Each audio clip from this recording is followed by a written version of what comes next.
Welcome back, everybody, for session 8 of Crypt of the Elephant. We last left our party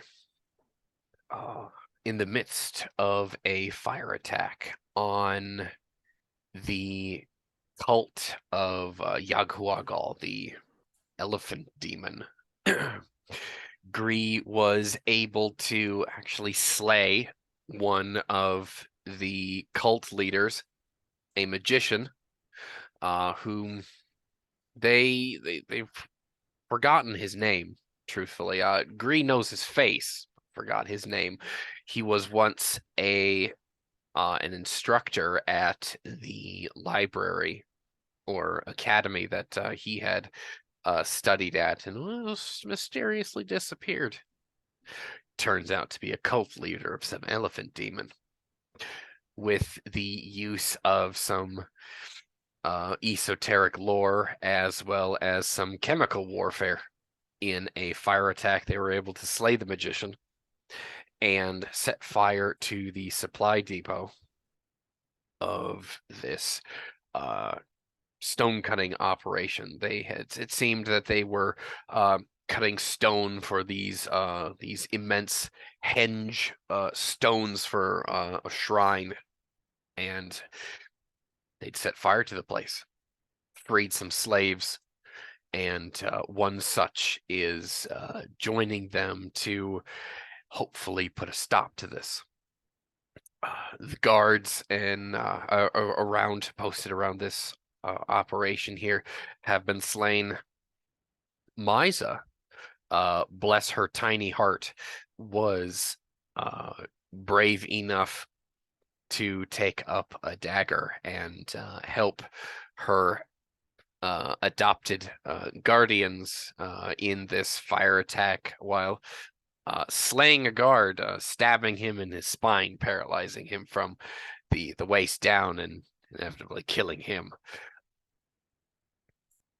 As the stage curtains open up and the house lights illuminates our stage, some hours after the fire attack, the dawn is being painted those early morning hues. Gree stands on a rock ledge with Misa standing next to him. You're surveying the carnage and the smoke of the horror that you've wrought. Zarok is down below, milling about with the now freed slaves, trying to sort yourselves out and trying to figure out asking the questions, where is everyone from? No one is going to get you now, but back that way is the river and the closest city. Gree, would you describe your character for us? Gree is a young Ethite, anywhere from 16 to 19 years old-ish, small and wiry with close-cut black hair. Currently dressed in Ethite travel garb and carries a saber at his side. Right now, he's covered in blood and smoke and dirt. We've just had quite the melee. I want to say, without too much certainty, that there was maybe 15 guards that got taken out on top of the ones that were burned with a grenade. Thank you, Nadim. Give you props for providing with us a very lethal weapon. So I hope you saw that from wherever you're at. He's currently got his hand on Myra and is watching for any suspicious activity. I'm not quite sure how many guards were left, and the slaves at this point seem to understand that we helped with the carnage, and so there doesn't seem to be any hostilities there from us. But Bree is trying to get Zerok's attention and kind of making some motions that we should have a little palaver about next steps. Zorak, would you describe your character and who you're talking to down there in the mass of slaves? Yes, Zarok is a Talishite man. He is of average height, mid 5 feet. He's got his blackish bluish hair, with a distinctly lighter strip in the middle of his beard and his hair. His hair comes down to about his shoulders. His beard is close kept. He's got the bronze skin of the Talishite and the hairy arms. Um, he's a rider. You can tell from the wear on his clothing, where the inner leggings are worn away. He's very accustomed to being on the back of a riding animal. He carries his spear and his shield with confidence. He knows how to use them, and boy, he just used them very recently, and it feels good. He, he is conferencing with Gree currently about their next steps after this prison break they have been a part of. Oman, would you describe your character for us? Aman is a Yethite slave. Stands mid 5 feet, 5'6", 5'7", depending on how high he wants to stand up straight.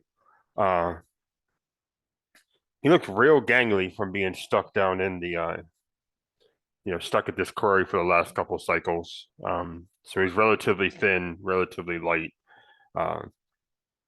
He's got that super deep tanned bronze skin to him, just from working all day and then being stuck in a cage and working all day. And one could tell that his hair is starting to grow back for at the moment, though, he's probably bald, or the Crypt basically declaring like a 5 o'clock shadow on his head. His beard, though, he was able to maintain some semblance of civility with. So that hangs down just enough to basically put a braid into it so it stays out of the way. Right now, he basically still just dressed in a loincloth. He's got the 2 axes that he procured in this break in his hands, as he is kind of trying to help to quell the rabble isn't the right word, but he's trying to ensure everyone's on the same page. The guards are dead. The leaders are either dead or gone. Those damn trumpets are gone. God damn, those trumpets are gone. And he, like the other ones, are probably looking at these 2 saviors, he hopes, and not just another slaver that got greedy and decided to take command.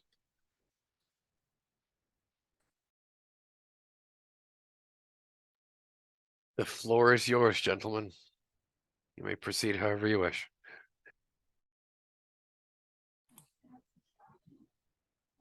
Zorak, I was just thinking that there's going to be dozens, if not hundreds, of slaves that suddenly want to try to get as far away from this place as fast as possible.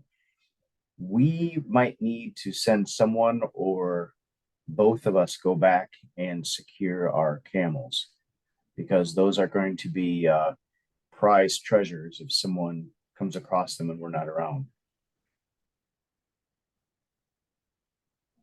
Would trained war camels let anybody just take them? Hell yeah, they would. Okay. It's an animal. Just because it's trained doesn't mean it's not gonna let someone else tell it what to do. It just They follows wouldn't be orders. loyal to me. You're a faceless human that reeks. Come on. You're Oh. just a person. That is a Hollywood dramatization that, oh, this is my one human. I only obey his orders. Bullshit.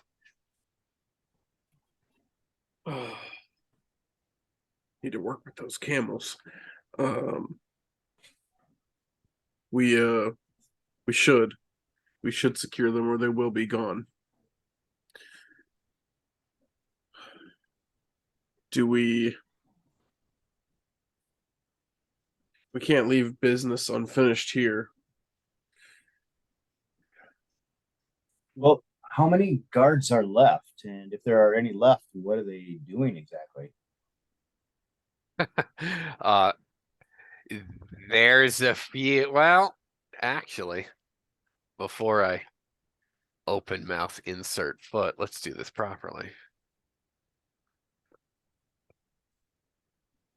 Well, I was about to say, until the dice stuck my foot in my mouth for me, to say that, well, there's a few freed slaves that are torturing somebody, but he just died.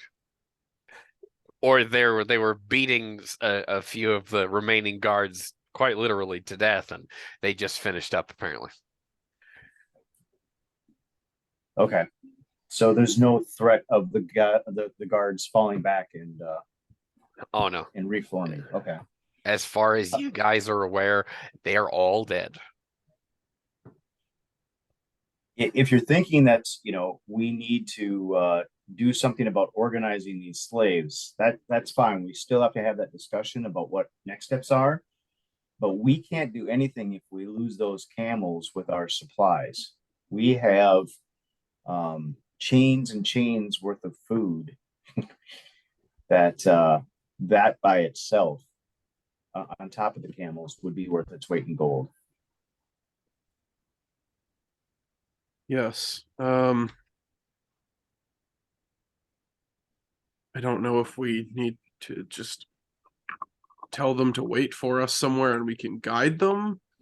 Some of them might be self-sufficient enough where they don't need us, and if they find our supplies, they'll just take them.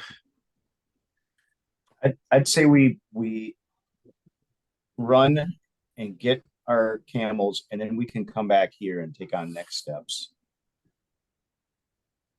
Do they have any? I wonder if they might have any among them with previous leadership experience that might organize them and set them up You're at a the one safe who's actually distance. speaking to them, so you do that. Yeah, I mean, maybe can we just make a general question of the crowd? Is there anybody here with experience leading others that you might regroup Any and leaders lead amongst you? yourselves to freedom? Two two of them pipe up or at least step forward to say that they're actually priests, but in regards to leadership, they're in fact quite minor priests, but other people may or may not look to them as leaders if there are none above them. And the general consensus comes back that they're essentially all commoners, and no, there really aren't any. None Okay. of them want to stay. There's close to 80 people here, 80-ish people. I'm going to address the two that at least were priests, and I say, for the sake of everyone's survival, you need to find what supplies still survived, and you need to secure those because narrator rule guide here. Yeah. How many days away were we traveling from the river before we got here? Well, minus the sorcery that was playing tricks on you at the time. Yeah, do we even know really? You guys don't. You feel like it was 20 days. Yeah. However, They wouldn't have survived. Yeah. yeah, no, absolutely not. Oh, Oh, we can ask, are there any did anybody arrive here recently in the last, right? The last slave train of 300. ish. 300-ish. They said they all came here all at once. They just met up with the guards that seemed to be posted here, and some immediately went to work, and others that were unruly were immediately tied to the Wheel of Pain. All right. Okay, so Oh, go ahead. yeah, so there's 80 survivors. So all the slaves were just put here recently. Yep. How long did assume it that take you to they don't know either. arrive? Oh fuck. Okay. So I'm going to turn back to the two that I was addressing before and say, so you understand we are many days away from the river, and in order for anybody to survive going back, we need to make sure that those supplies are secured.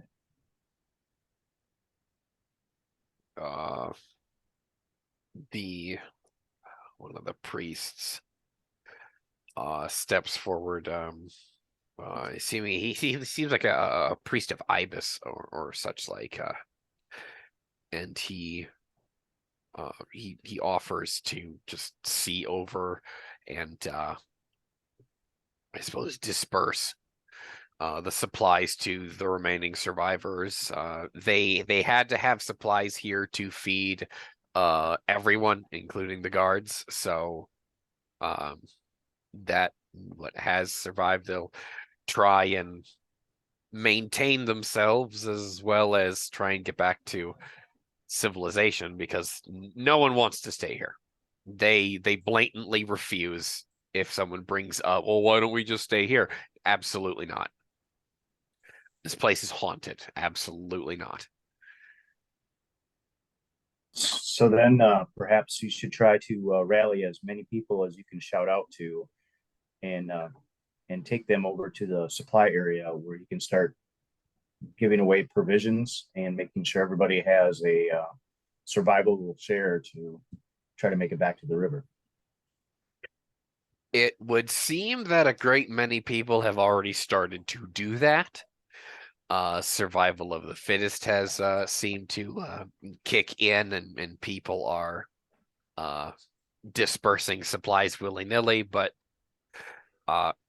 well, let's be fair, guys. These people aren't your responsibility. They're either quite literally on their own. You're just doing this out of the kindness of your heart. And the priests are willing to do their best, but they're not staying, and you guys are very much about to shake hands and walk away, or just walk away. And so that's what I was actually trying to do, is go, hey, everybody, you should look over there because that's how you're going to survive. So everyone go, we're going this way. You guys dip out. Pay no attention to us. Uh-huh. Zarok. Yeah, basically, how do we divert them just away from the camel, where the camels are hidden? We could tell them to exit from a different side of the structure, right? We could tell them to like exit from the north and then head east or whatever, instead of like exit from the east side. I don't know. Would that simple diversion work, or should we tell the priest there are camels, those are ours, we'll need them to travel later? We got to get back there first and secure them. That's the main thing. We can figure out how to talk to them after we have our camels later. All right. Yeah. Okay. Yep. Let's. So yeah, who's gonna go do that? Good luck, everyone. Yeah. If we don't need both, then I will go retrieve the camels, as I have made this trip probably at least half a dozen times over the last day. Okay. Then no, Alex, you retrieve your camels. There's not really much to be said about that. Yep. Everything seems untampered with, and you guys make preparations to leave. How are you meaning to do that? How do you guys, not to metagame here, but how are you including Mike in that? Are we just fucking leaving him? We have some spare armor. Who would like it? Well, I mean, what do we have to we want to find the hag, right? No, the hag's we- dead. Oh, I thought it was just the professor that was dead. Or the No. Misa got the hag. Oh, she got the hag. Yeah, she turned her to stone.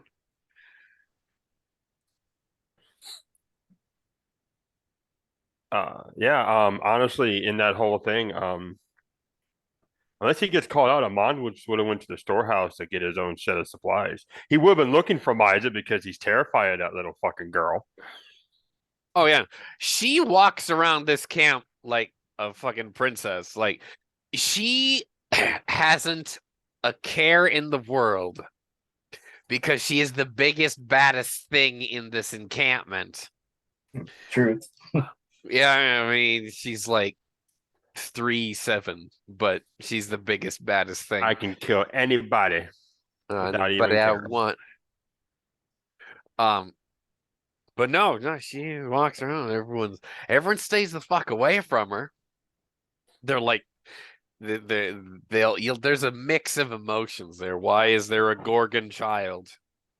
Why there's a fucking Gorgon here? Why the fuck is there a Gorgon here? But I'll be like, I fucking know. it's a baby.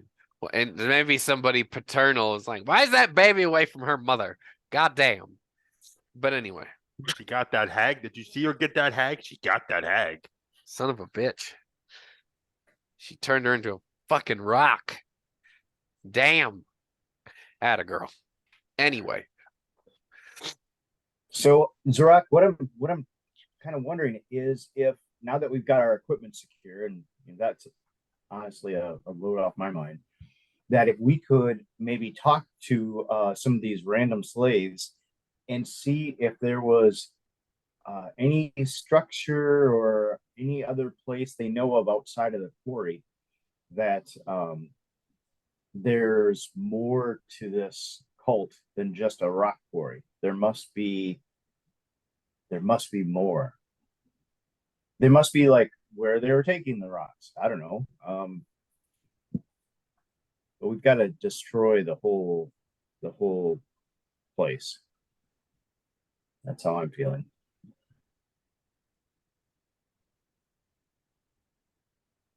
Yes. If I place may can't remain. interject for a moment, I will specifically say there is a distinct feeling of you guys are not finished here. There's a distinct sense of work is not complete at this time. So maybe we find somebody who looks like a healthy slave, and offer them, some water and something to eat, and see if they'll give us a tour. And if we can find out if there's anything that we're missing here, or any indication of where any survivors have fled to. You there. He You. points at him on. Hey, I saw you earlier killing some guards. We want to talk to you.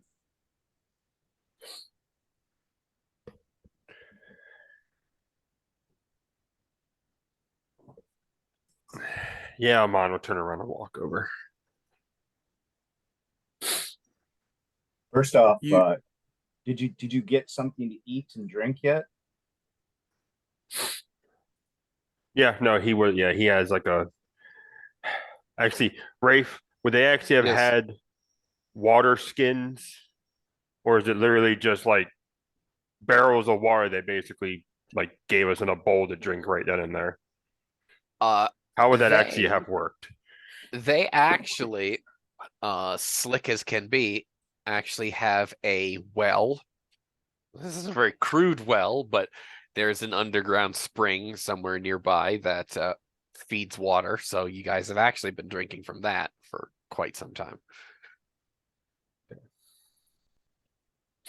Yeah, Amon has some sort of ration probably in his hand. Uh, and he nodded in the affirmative. He's like, yeah, we drank. We have food. They don't really have anything to keep it in around here.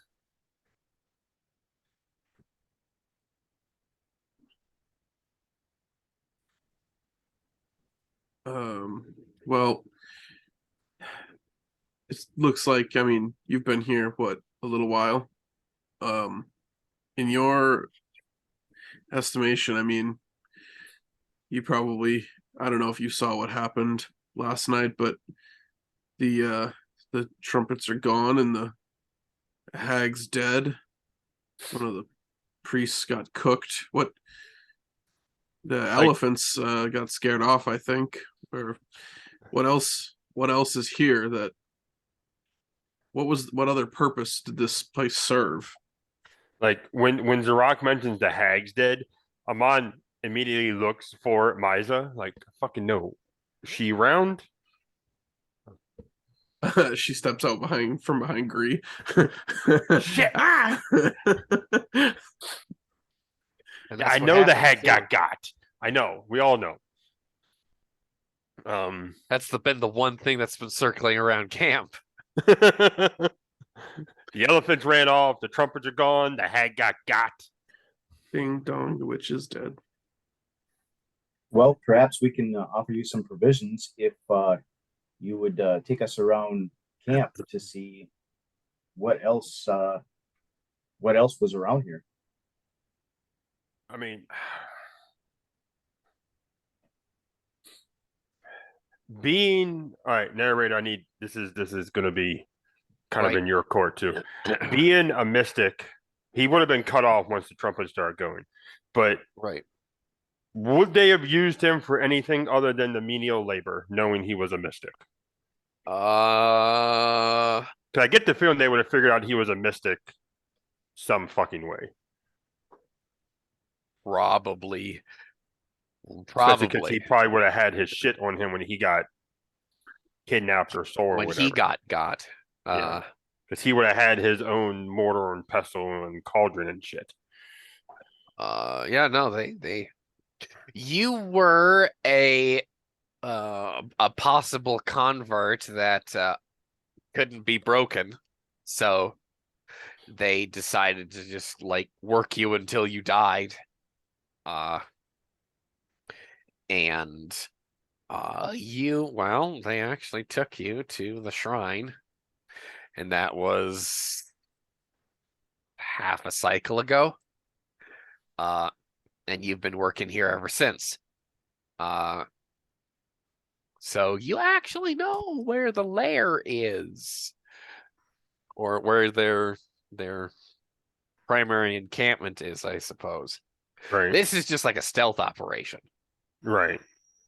So yeah, no. So yeah, Amon he'll kind of like tick off like the points of interest. You'll be like, oh, you got rid of the elephant, you got rid of the trumpets, the hag's gone. The cages are destroyed from the elephants. You already seen the storehouse.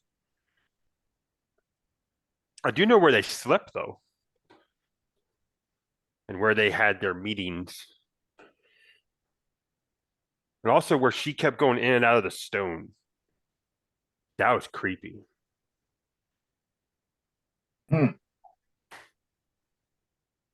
Who is she, and what do you mean going in and out of the stone? The one that got The hag. I think there were some of the leaders who got away as well, so I just wanted to make sure I knew who you were talking about.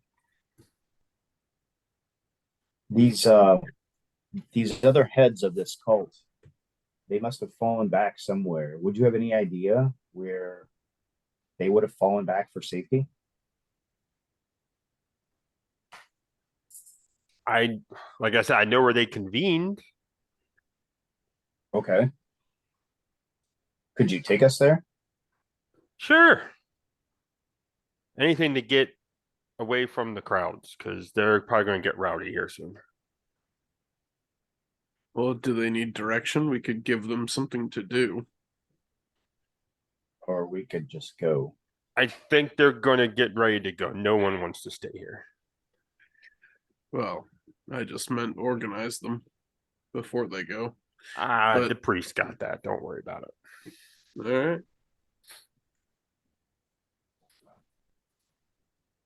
So yeah, I guess nothing else. Amand will take them through the shrine take them to the shrine.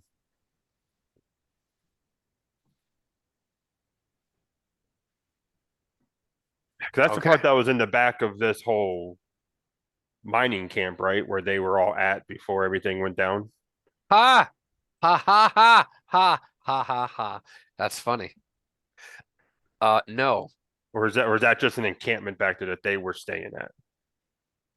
that was a place to corral the slaves and to house the supplies for this operation. They don't. This is not where they stay. This is just an operation. They have a wider thing elsewhere. Okay. Just want to No, make sure logistically I have things correct. no, as far as you are aware, their lair is in a grotto about 100 miles north of here, near the inland sea. It's this secluded thing, tucked away. It's kind of like half thick jungle tropical nonsense over there next to the coast, and they have a cove there that they can actually kind of like typical piracy. They sail from and then hold up in there. And deep underneath this crag is actually a catacomb there where the shrine, the proper temple is. And to remember these sorts of things they're not comfortable for you to remember, because they credit where credit is due, almost got you to convert to their way of thinking, almost via blowtorch, but until they figured out that you had a spirit companion that was aiding you in this, that is when they banished her. And when you didn't break after that, they're like, all right, well, we're just going to work him until he dies then. Bastards. When you gather up your things and leave, it's starting to get rather chaotic. The priests have their hands full trying to keep these it's essentially anarchy here. With no proper leadership, these are slaves from a dozen different nations, and twice that different ethnicities and people. So they're almost trying to tear each other apart. While what amounts to a few hours after dawn, you guys inhale your breakfast, and the four of you dip the hell out. These are not your people. You're not responsible for them. Quite frankly, they don't give a shit about you. Thank you for freeing them, but they're likely to kill you off as well and try and take your camels. So leave. Leave now. Leave quickly. Yes. Right. Probably wouldn't have even waited around for breakfast. Like, let's No? Oh, get well, If get that's the out. case, then I'll just advance the clock backwards, and then you guys just eat on the go. Yeah. I can eat jerky on Camelback. So, several hours out into the middle of the desert, like I say, you stop. You're eating. Amon will say you probably have your own camel at this point. Your personal effects have probably been cobbled out of the party wares and such like. Quartermaster divvy that out. What do you guys want to do in this brief downtime that we've got here? Well, okay, so we've got a new companion here. I just wouldn't necessarily give him free reign to everything that we've accumulated. Right. I'm so not saying that. I'm saying, well, Basically, negotiate this. basically the only thing he probably asked for at the moment is something to not bake in the sun with and a water skin. okay, Yeah, we've got So, extra water skins. and we've got the cloak and cowl. Just ignore the blood. This will keep the sun off of you. And the hole in the chest. Right. Ignore the hole in the chest. Oh, come on. and then- What's the point in tailoring? We can't stitch that together. And then offer him a bedroll, of course. Here, you can have this too.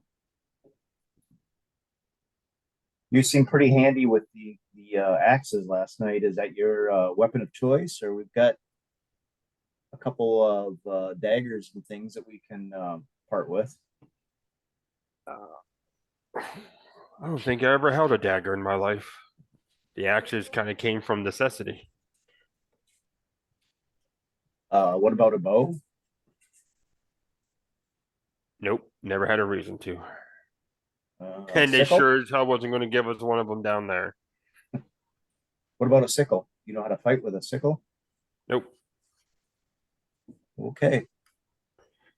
What Used to do fight with the you hammer, do? Hammer. and then I picked up the axes. Well, Hmm. whatever you're comfortable with there.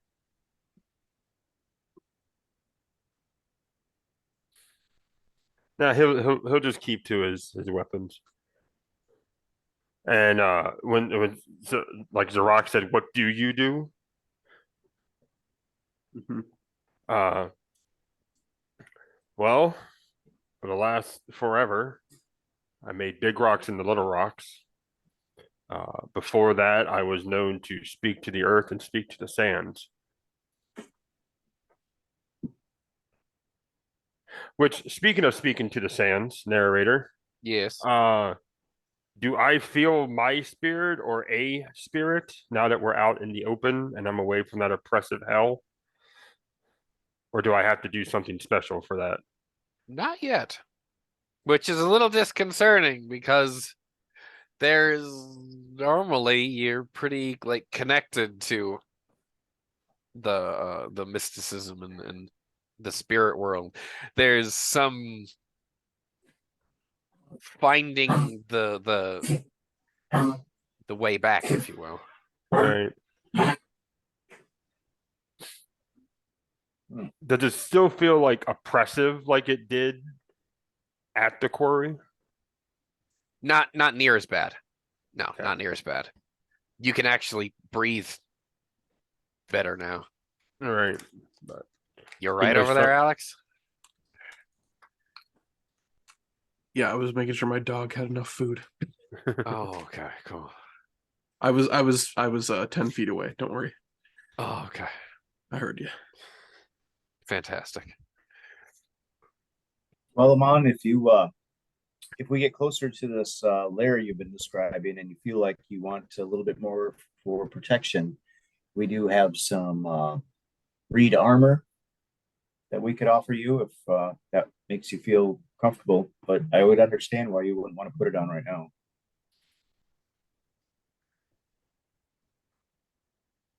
Yeah, we'll leave it off for now. It's fine. We'll be fine.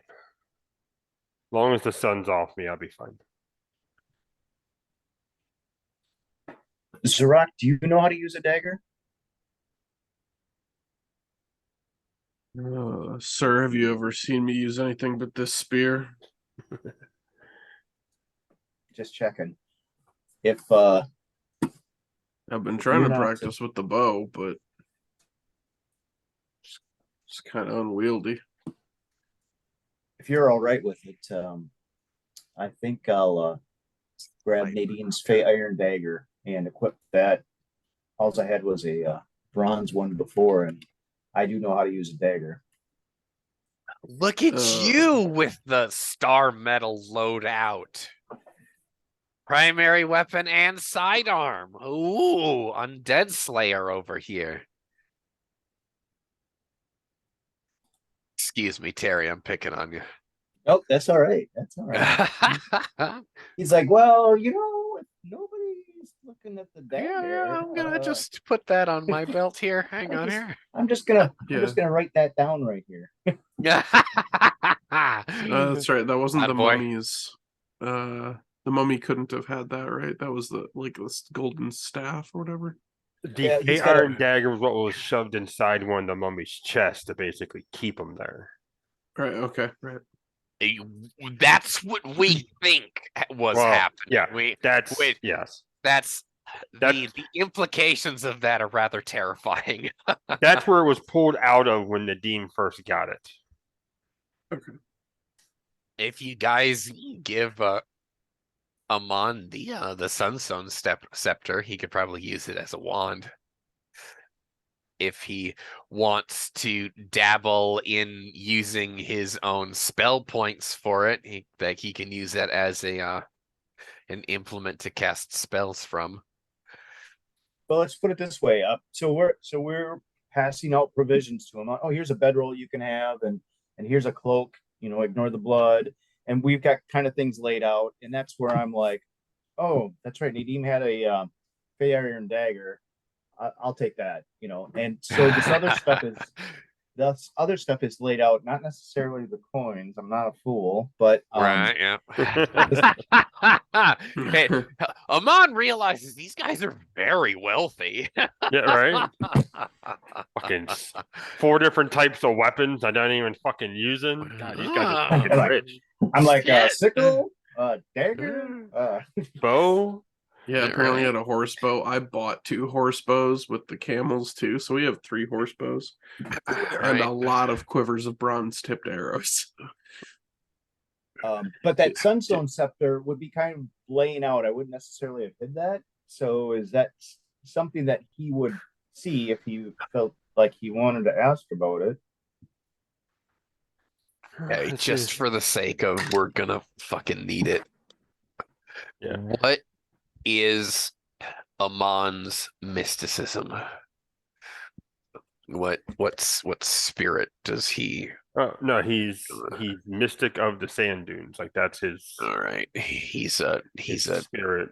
He's a geography category, so like it's an earth spirit. Yeah, it's an earth spirit. His 2, because he gets 2 like can't think of what the fuck they're called. The 2 aspects. Right.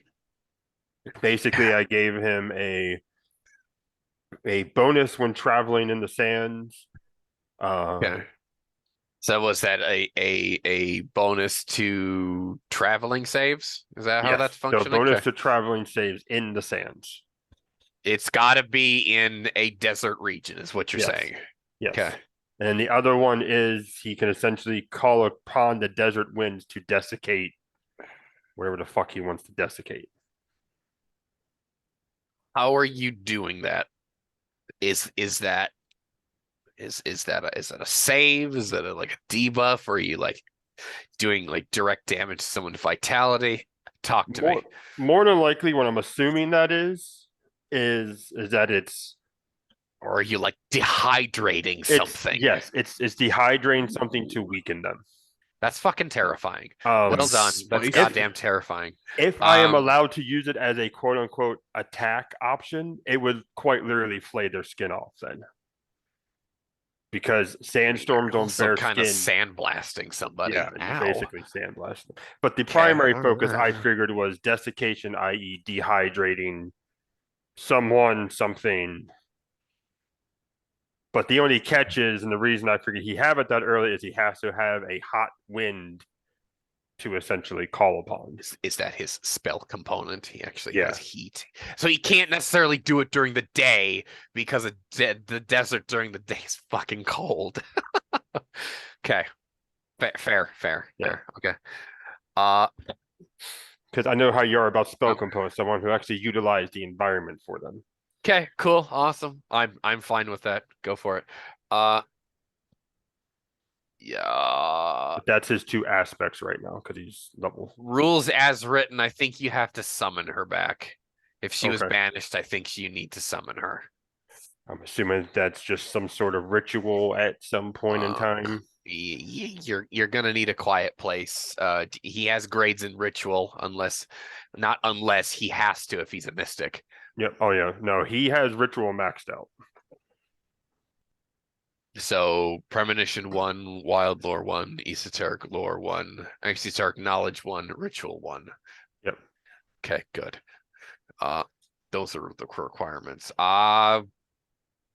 You're not gonna get there on the first day. Plain and simple. Right. So if you can do that anytime really you want. Anytime you have a quiet place where you can be undisturbed, do your ritual, be as flowery as you want about it.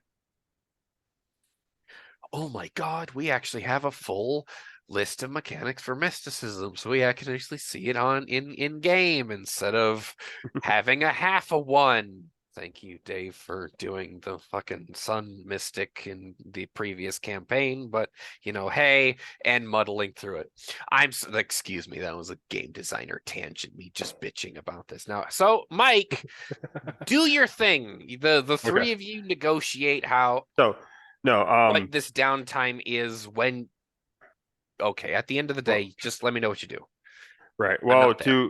to get back to the original talking point before we went on about Amon, yeah, when he sees that sunstone scepter, he actually will point at it and he'll basically ask Gree, "Can I see that?" Sure. So I'm assuming Gree gives it to him. Yeah. I hand it to him.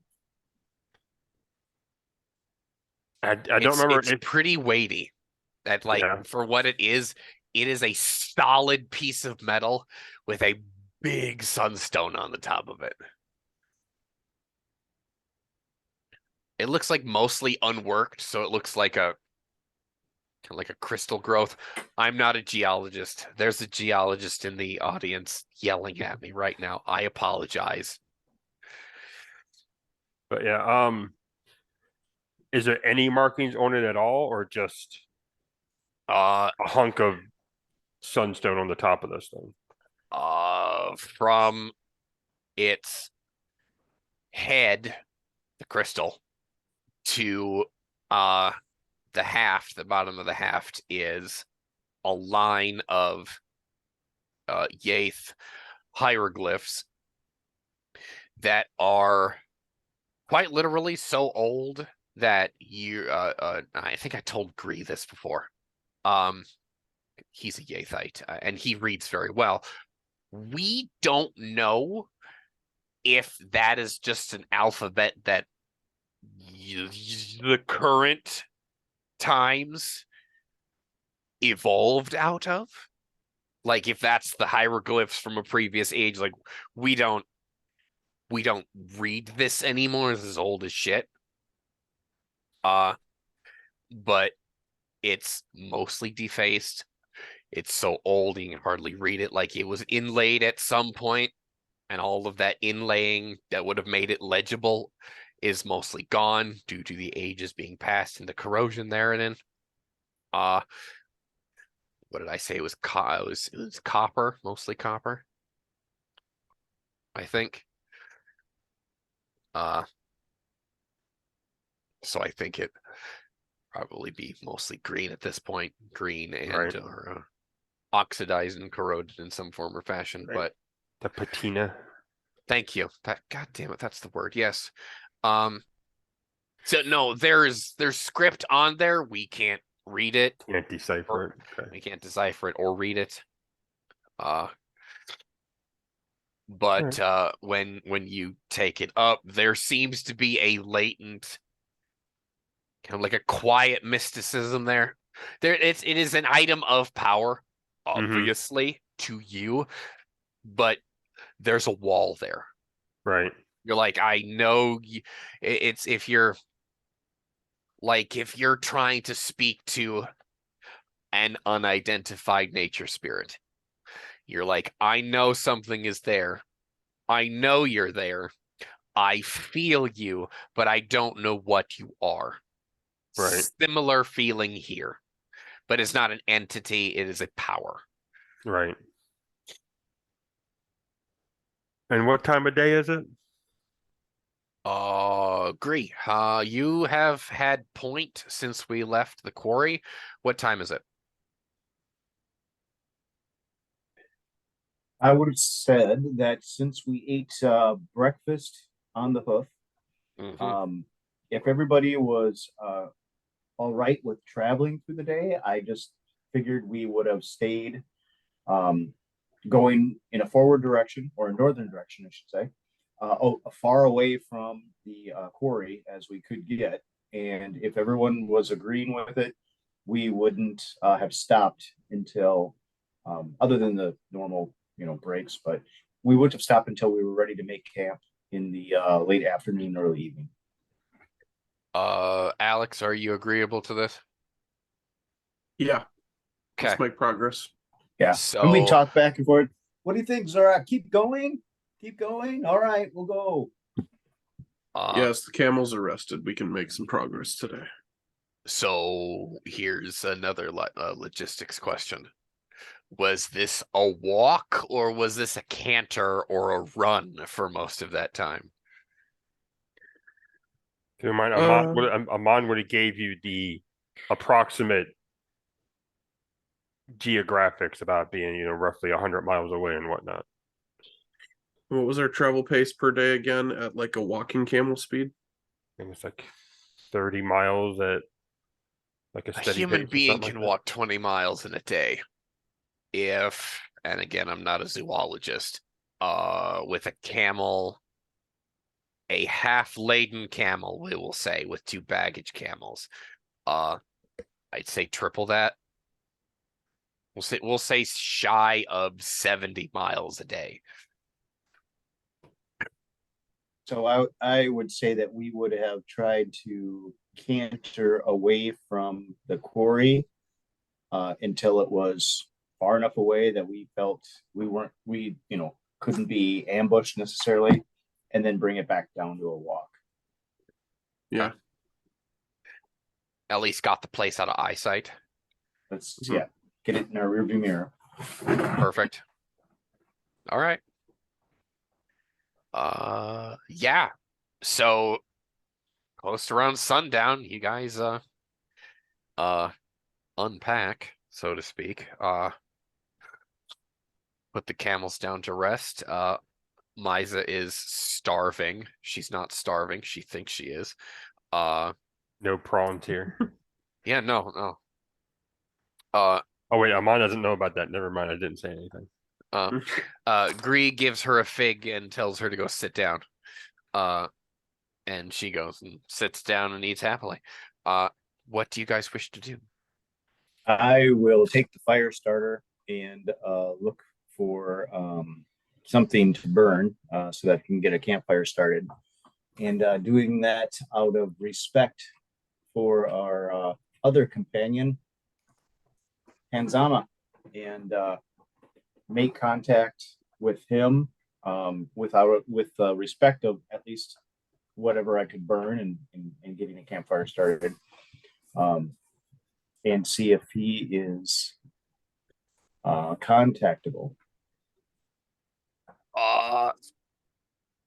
Does Gree have grades in ritual as well? I do. Or does he have any knowledge of the esoteric? I have esoteric knowledge level 2. Okay. When you're going about to do that, oh my God, fantastic! I just rolled a crit. Nice. So when you're going about doing that, you kind of like call up the thought, like, oh, I should probably go do this, and Tanzama's almost volcanic presence is almost immediately there for you. And you hear that that whispering in your mind, and he says, "Oh, that was a good fight. Oh, we need more of that. You keep that coming." You'll be very pleased then. We are on our way to flush out the survivors and the owners of that encampment, the slave owners. Mm. Okay. He he doesn't say anything, at least audibly, but you get a strong feeling of being pleased and with an eager anticipation. And he kind of murmurs in from a shadowy place in your mind. And he goes, "There is a place here nearby. There is an oasis that I believe we will have sandalwood. If we find sandalwood and we can burn it, we might have some fresh water for you, your companions, and the little one. It's only a short space of time from here." And you actually get pulled with again a strange gravity in the direction of the east. Okay. I'm going to then turn to companions and say, before we settle down here for the night, Tanzama, just let me know that there is an oasis very close here from us to the east. It has sandalwood, and he's saying that if we burn sandalwood, we will have fresh water for everyone. You mentioned someone new, and Amon's like, nobody else here. So that I hold out my saber, and I say, there's a Ifriti I commune with, who's part of the sword.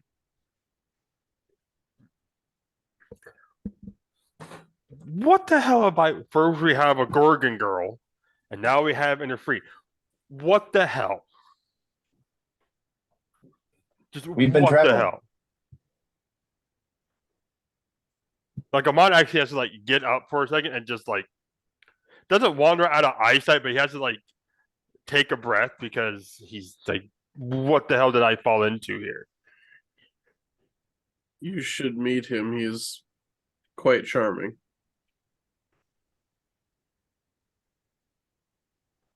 So I would say that before we set up camp here, let's go east and see this oasis.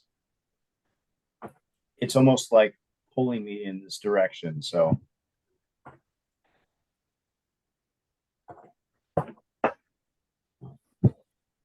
Misa will scramble herself up this camel and get into her spot, and the lot of you obviously remount, and maybe it's like a half hour's like straight east, and you actually find yourself in somewhat of a rocky gully.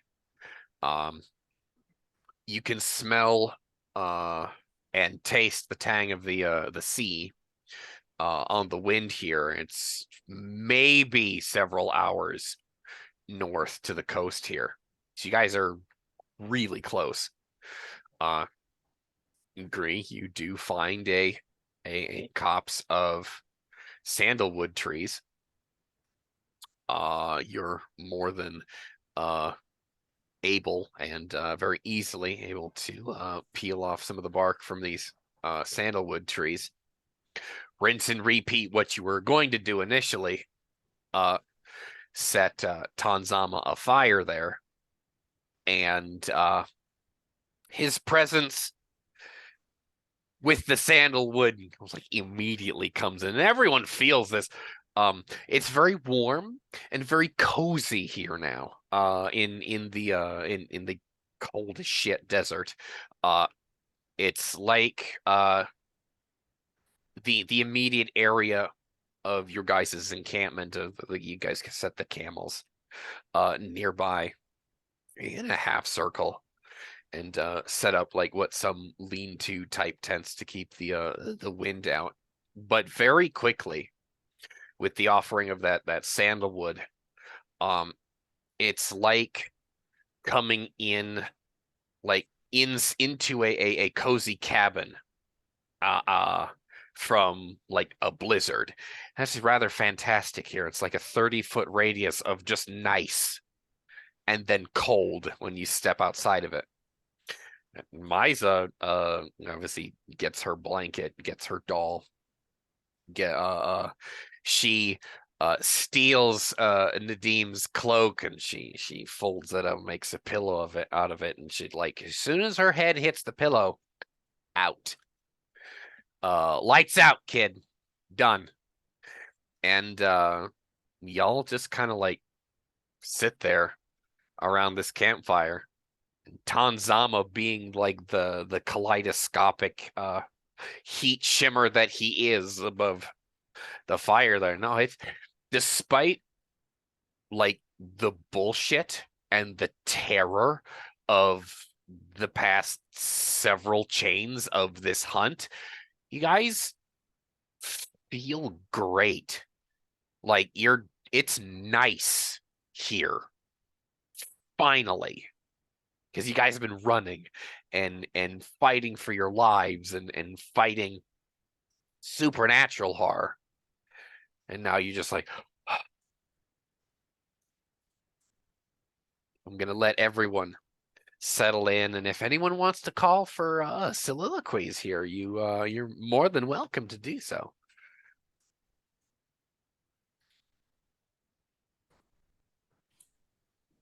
I think after we've eaten and we've finally settled down and gotten cozy, I would look to Amon and say, "Well, welcome to the circle, friend.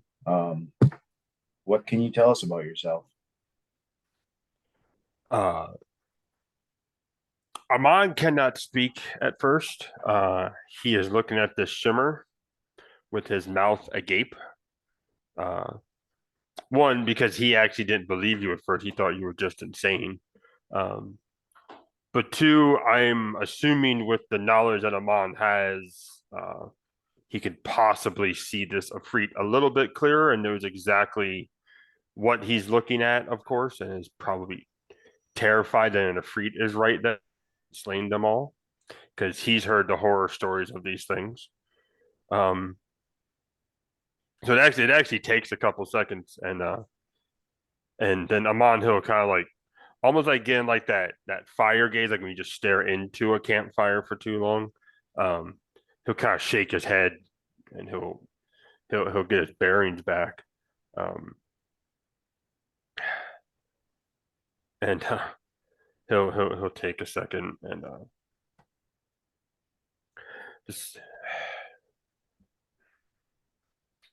I used to commune with the sands, and then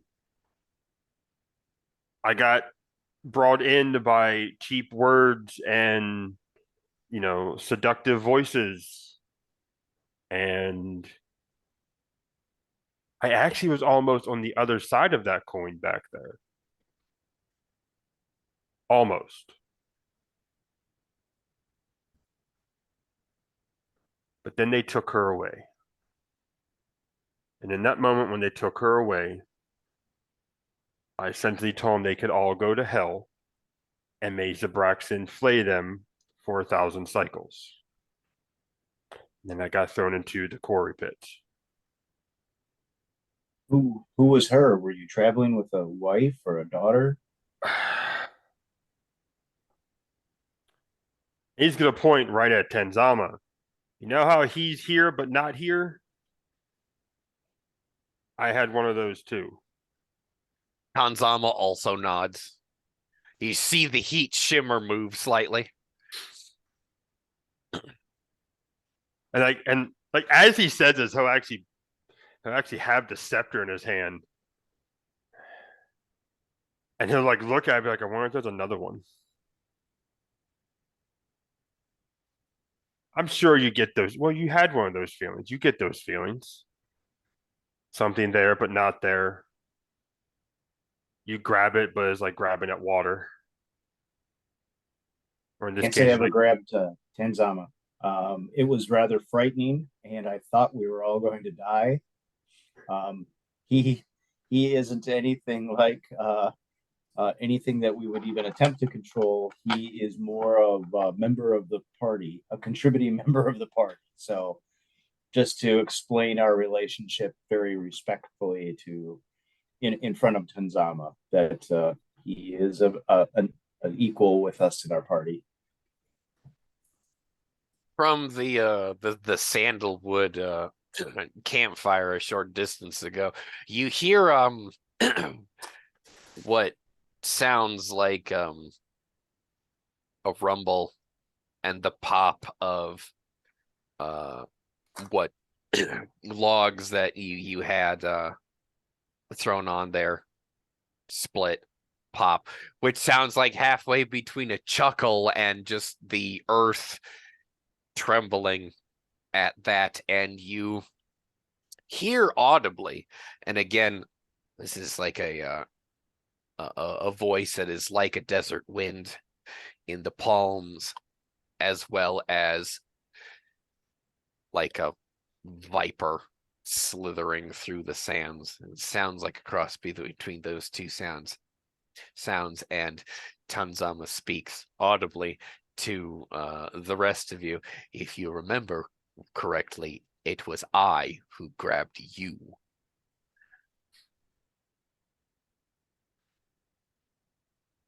You really should let him hold the sword and meet him. It's an experience. So, is that what your companion was like that you lost?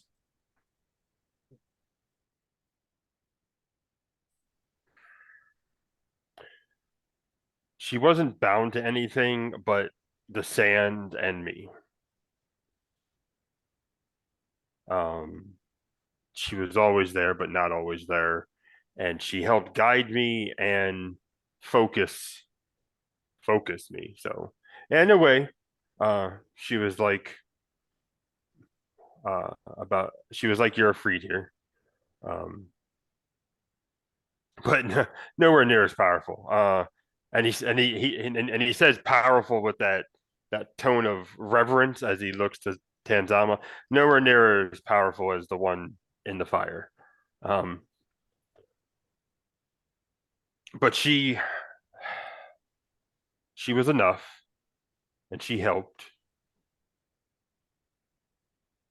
and she kept me sane, and she kept me strong. That even when she was gone, she kept me strong. I don't know if I can find her again. I don't know. And like he'll actually like he's not gonna question Tenzama like directly, but he's gonna like look at the fire again. He's like, what does happen when they get banished? I never got around to asking her that.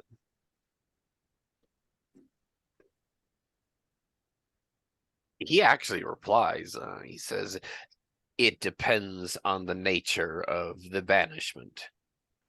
She could either go back to where it is you found her, or she could be placed in another realm and unable to travel back. She could be chained to something or trapped in something, which is not something to dwell upon. as his mind is dwelling upon it now.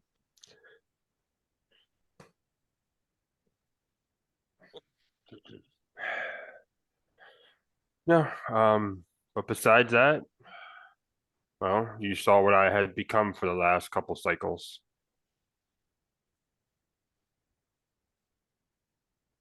So the people who separated you from your companion, are they dead already, or are they still going to be at the location we're traveling to?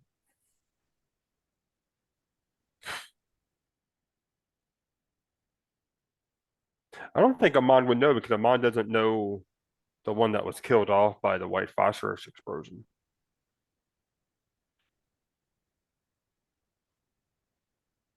I don't think you could answer that with any degree of accuracy either. They did something, and it was more than one person participating in this banishment ritual, so it could be any number of people. I don't know. I guess we'll find out when we get there.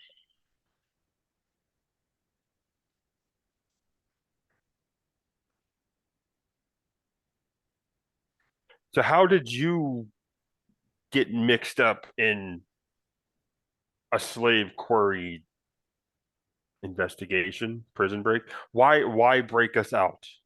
You had no stake in this.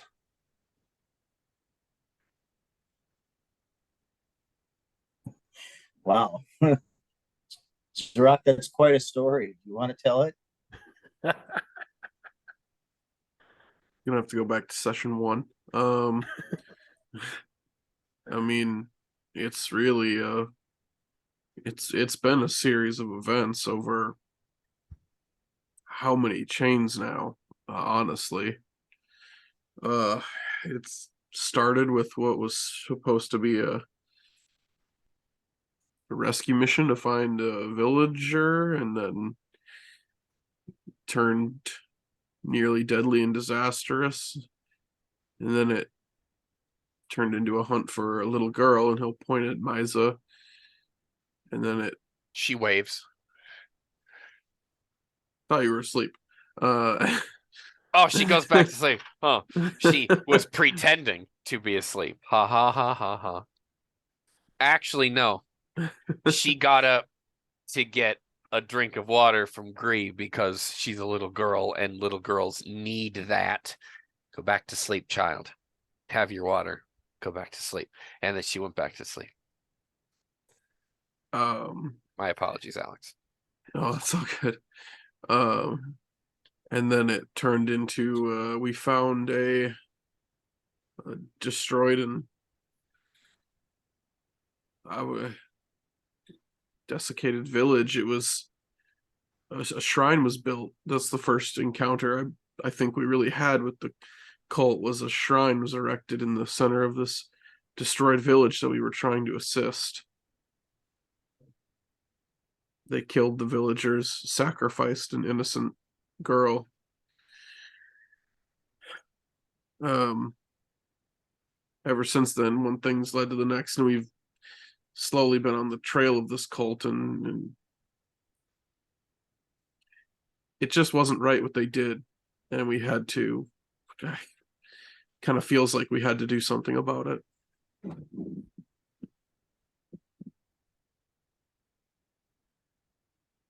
So that's why we were there.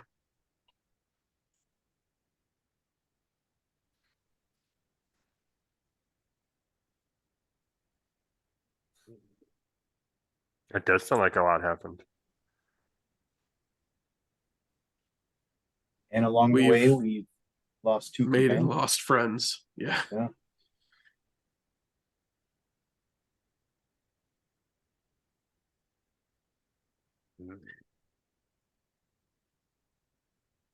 We've accomplished a few things that we've set out to do, and that's felt pretty good. Misa got the hag.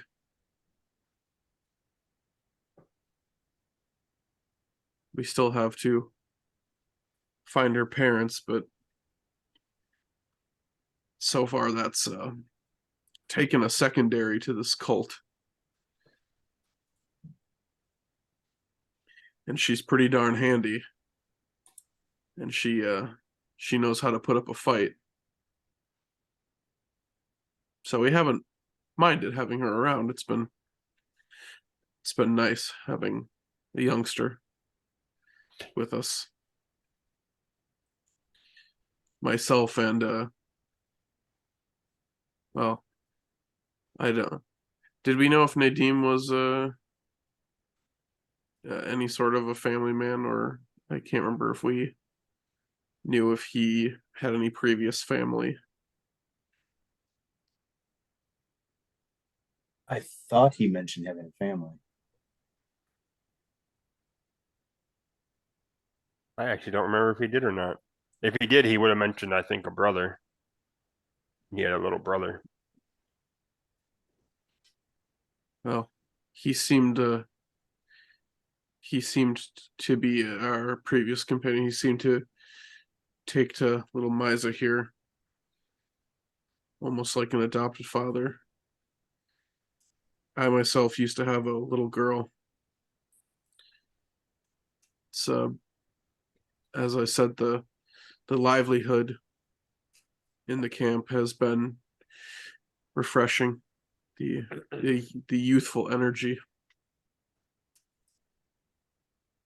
It's brought my spirits up personally. Zarok doesn't know if Miza's finally asleep or not, but he'll say, I don't know if she hates me for what I had to do, but I had to save these two when Nadim was possessed. I hope she doesn't hold it against me forever, but if she does, I can't blame her for that.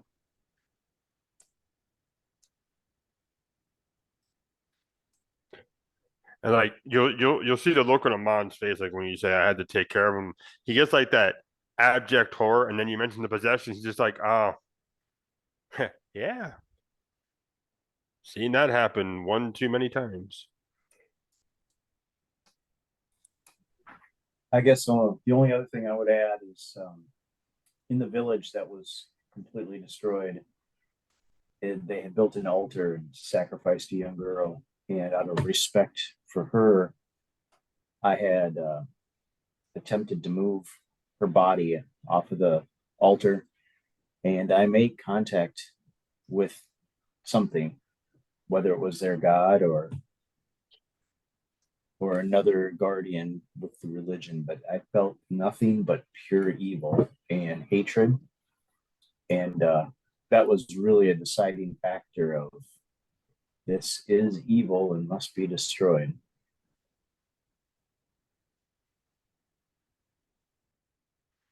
Would Amon know anything about that narrator?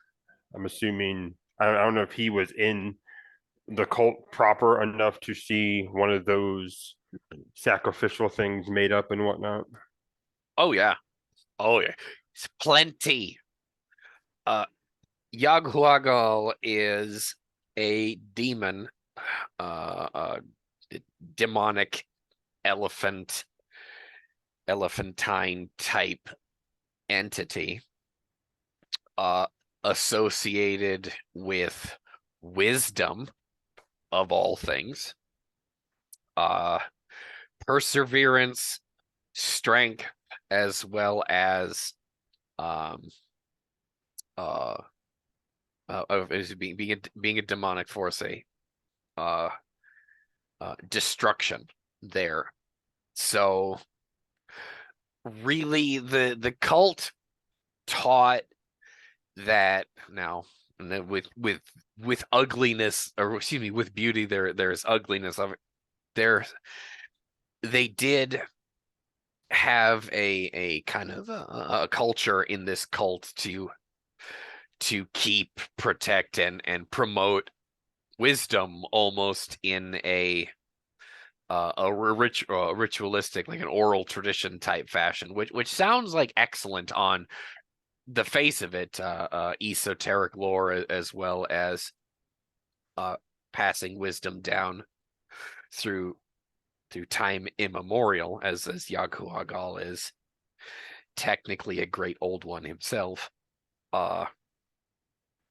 He is an uncaring, destructive, devouring force that demands blood sacrifice, and that is the price to pay for unlimited wisdom, whether or not knowing those things that would make you wise is good for your head. With great wisdom comes very much a high possibility of you losing your mind. So however much that may or may not be something that Amon divulges, Gree could more than likely deduce that that's probably what happened to the late instructor from the library.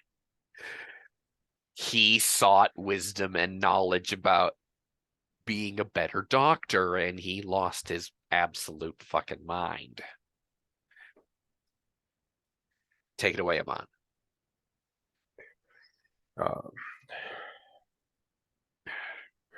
Yeah, not to be that type, but yeah, Amon would kind of hash back just how corruptive all that was. And more than likely, it probably was that treasure trove of knowledge. Come with us, and we'll show you how to read the sand better. We'll show you how to learn better. We'll show you how to retain faster. And he said, "Oh, cool. I can, do what I want to better now." And then he got there, and the absolute abject horror as he watched this unfold.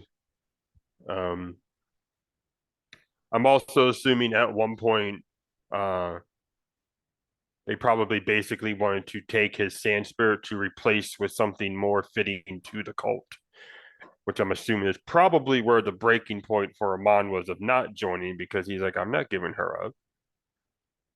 Like, are you fucking nuts?" No. And they said, "All right, fine. We're going to take her by force, and by hook or by crook, you're either working for us or Working for us. You're working for us." Yeah. In a mundane or mystical capacity, you shall work. So yeah, yeah. Amon would go through the whole, watching these things be, erected, and he probably saw at least a couple of the actual sacrifices being made. And yeah, which makes your skin crawl to be right. I was gonna say it's not a very good memory to have to come out, and it's done with a lot of hitched breath and having to catch himself, and yeah, he wouldn't quite get like emotional to like a crying point, but it's definitely like, I'm not going through that again. I will kill myself before I go through any of that again. But yeah, no, as long as you ask him, he'll kind of talk about, his life as a cultist and a slave thereafter.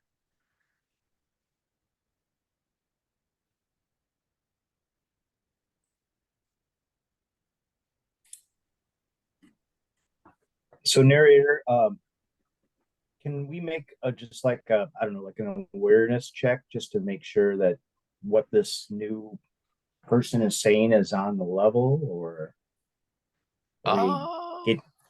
please do. That would be premonition, I would actually. say that'd be premonition, yeah.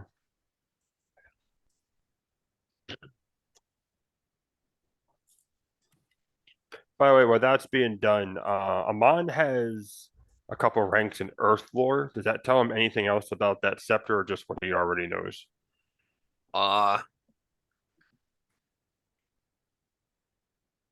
That thing's been corroded for at least 1,500 cycles. Oh. No wonder we can't read it. Yep. That's quite some time ago.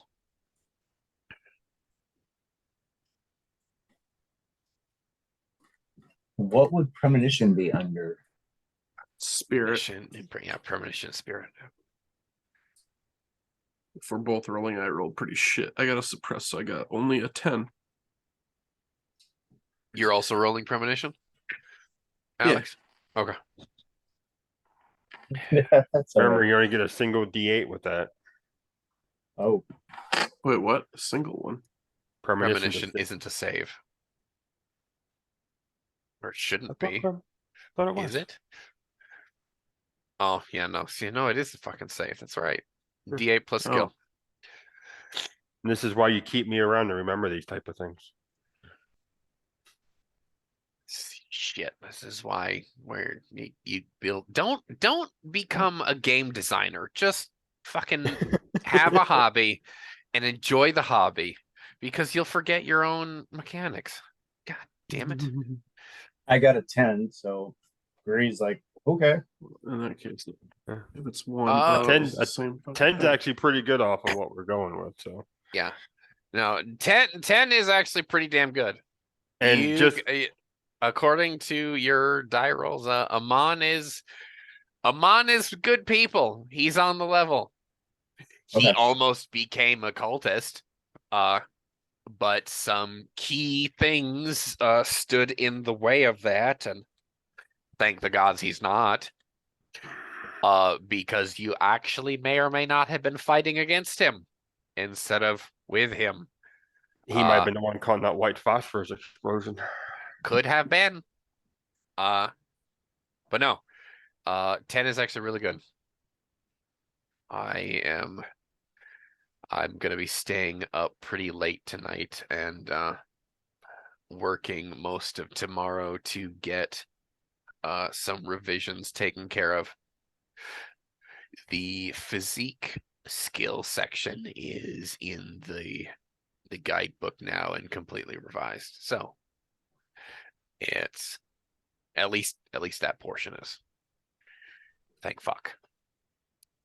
Thank you for your patience, gentlemen. It's kind of a pain in the ass. It's a growing thing still. It's fine. So, what do the three of you, Mice is actually she actually snores adorably.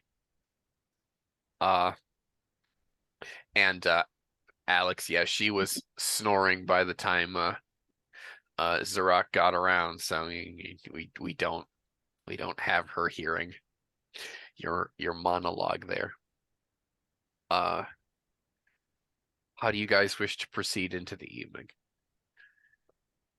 Come on. Maybe now that we've got our story shared, what can you tell us about where we're headed into? Do you know it well enough to kind of describe what we're going to see? If there's any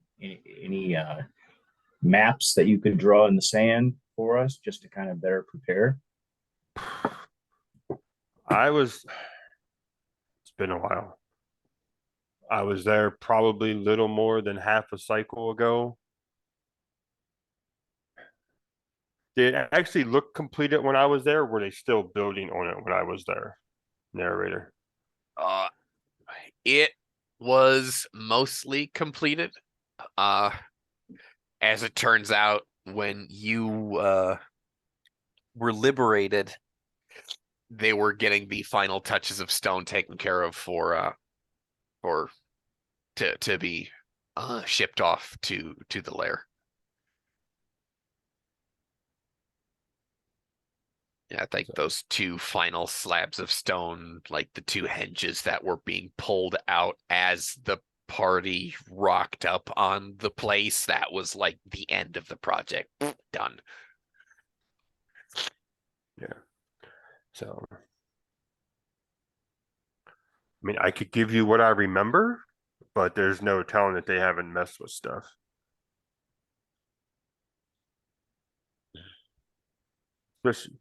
So, of course, this is up to narrator discretion.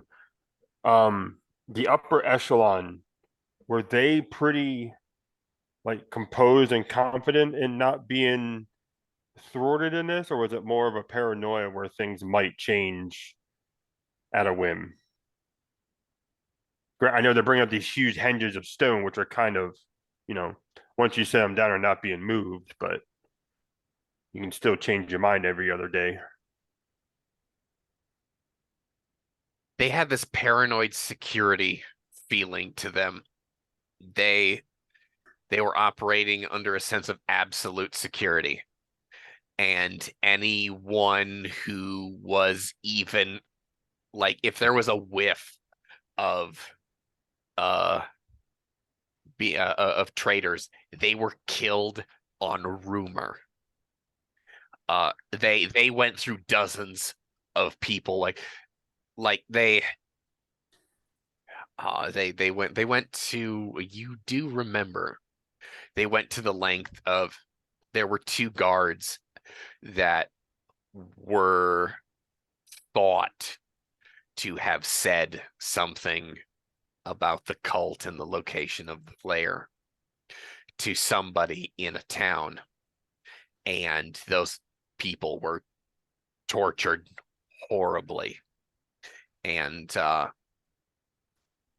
they were killed, and their bodies were offered to demons, and there are some in their ranks now that are just kind of left that way. Those Oh, sorry, go for it. I was gonna say, so Amon knows that some of the guards are like how some of the They're not workers work. actually human. Right. They don't eat, they don't sleep, they don't stop. Yeah, they're Yeah. not actually living anymore. Right. There was a handful of other cases like yourself that could not be broken, and the bunch of you were just sent off to the quarry under basically max supervision, and you're going to stay there until you die, so you're just going to be babysat until you keel over. Right. Hence why he was kind of like in a solitary cage. Yep. I'm assuming. Yeah. Okay. Yeah. So yeah, I mean, Amon, if we really want to have him draw it out in the dirt, he can attempt to, along with all of the this talk of, guards are probably changed all the bloody time. Some of the guards aren't guards. They're essentially just everlasting sentinels. There are 2 stone idols that Ooh. are carved and enchanted to be sentinels. You're not sure if they can like stand up and walk around, but you do know that that's not just rocks Mhm. cut into somewhat pleasing or nightmarish shapes. No, there's something in there. So as Amon is describing all of this to you, you guys get the impression that even like the stones of the place are against you in some places. Well, this is good information.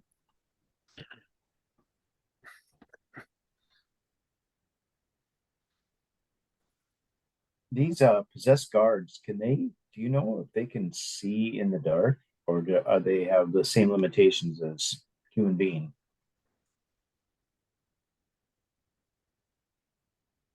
Well, I had to work alongside miners who were possessed. Did I ever see if that was the case? Probably. We can assume. Hmm.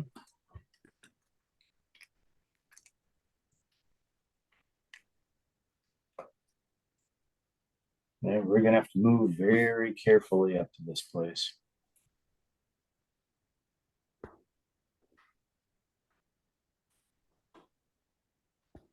Zarak, can you think of anything else as far as attacking a lair?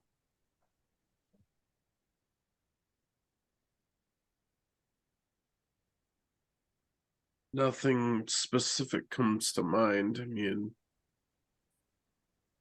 my people didn't really attack fortified cult layers back when my village raided my tribe.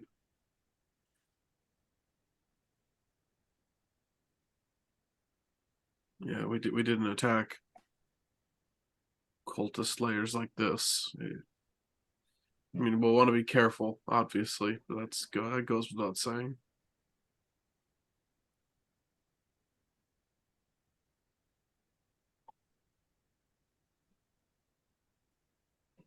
Is the location of the lair fortified? Does it have walls? It's actually in a cave.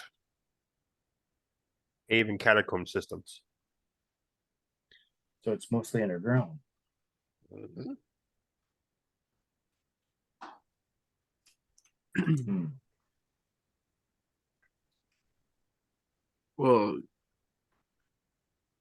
so Amon has been there, right? Was it a kind of cramped cave, or is it like kind of carved out, sculpted a little bit? Is there space in there? It's big enough that the hinges had to go in there, right? Or the hinges up on top. The hinge is actually sky side. Mhm. There is a hole in the roof, kind of like an oculus, that moonlight comes down into the shrine to illuminate the thing. But that's like a 200 or 300 foot drop.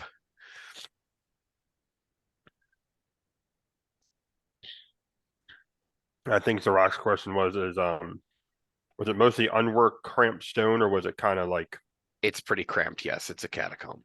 okay? It's not going to be pleasant. I agree. I should have trained with that fucking dagger.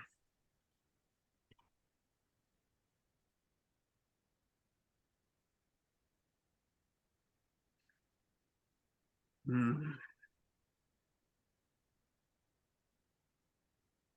Oh, you're muted. At least you can still thrust with the spear. You're just not going to be doing anything too tricky with it. Yeah.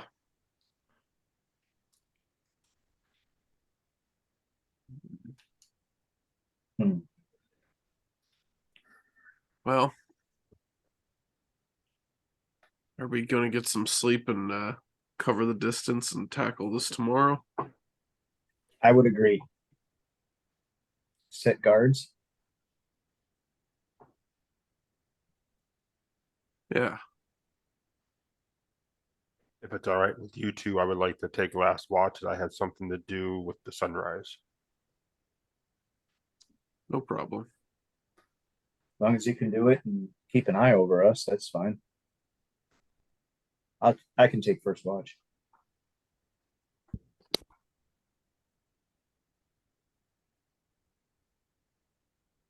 Zarok's going to take second then. Yep. All right. So the night passes relatively uneventfully. Amon, you are up with the dawn. Take us away with your ritual. All right. So basically, what he wants to do,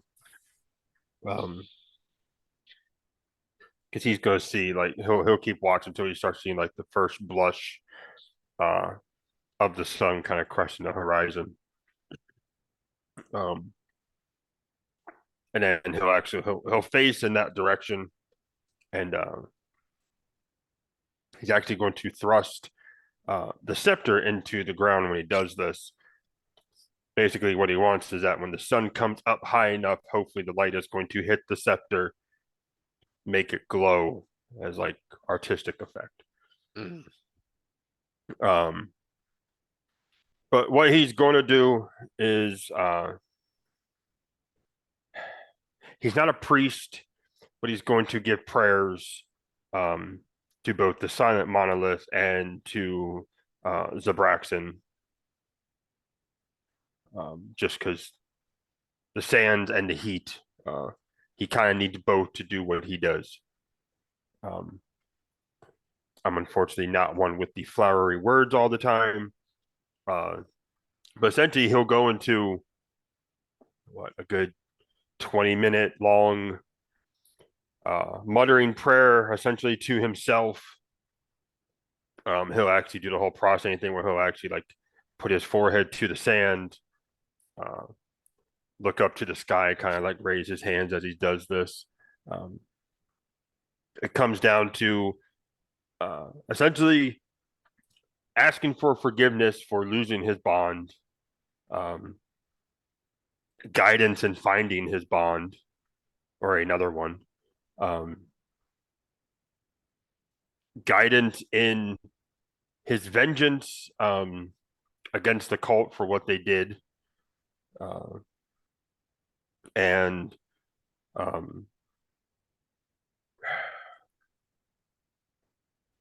trying to think what the other one I just had in my head. And then basically just like giving thanks to the sand and, you know, essentially the comfort of the heat. Make me a ritual test then. And also, when the sun hopefully hits the scepter, he's actually going to, how many points does he have? He's also going to essentially pour a piece of himself into the scepter by using up 2 of his spell points. That's How kind of many like does his. he have total? He has 7 total. Okay. Because it's modifier plus level, right? Yes. Yeah, so 7 total. Basically, it's like his commitment to what he wants to get done. Okay. You can store 2 spell points in it. Make me your spellcasting test.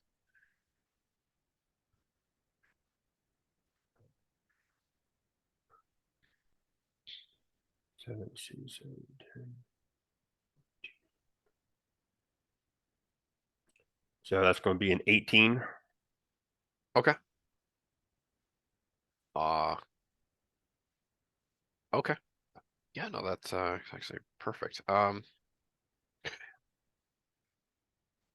As far as you are concerned, your spell is successful, and a few moments later there is a tentative presence that comes to you, albeit somewhat timid presence, seemingly knocking at your third eye, if you will, asking to be let in, even though, again, it itself is unsure of if it wants to be there or if it is allowed to come in. It is a obviously it is a spirit of some form or fashion, but that requires more bonding time from you to take note of. How do you wish to proceed? No, no, Amon will essentially, open the, make the door wide open for it. Make me an esoteric lore test here.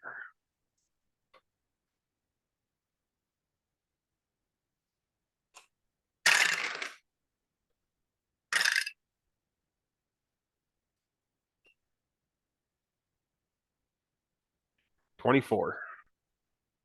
Okay.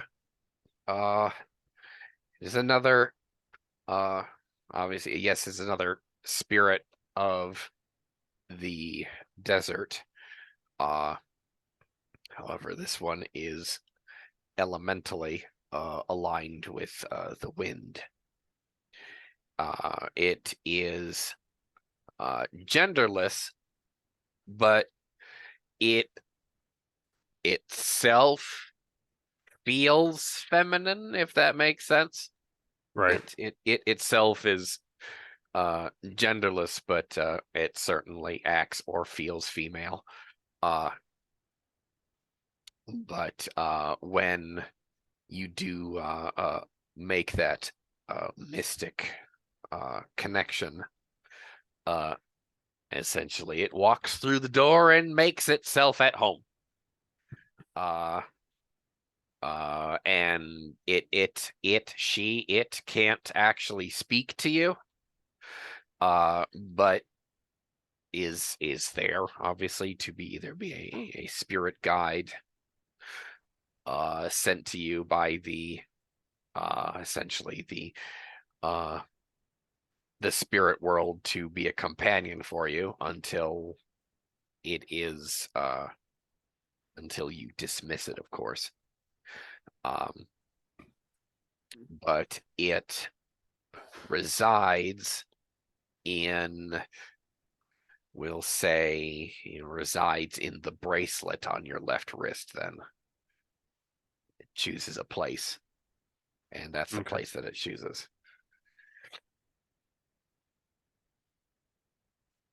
Okay. Which, of course, they're probably still asleep, but if anyone was able to look at Amon, as soon as they actually take residence, it's almost like a subtle shudder will run through him as he's actually now more himself again. Like a piece of him was brought back. So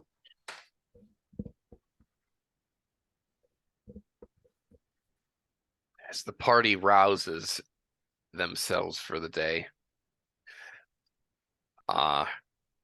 you guys likely have your breakfast, and well, Gree, you are still point. Once more into the breach, my friend.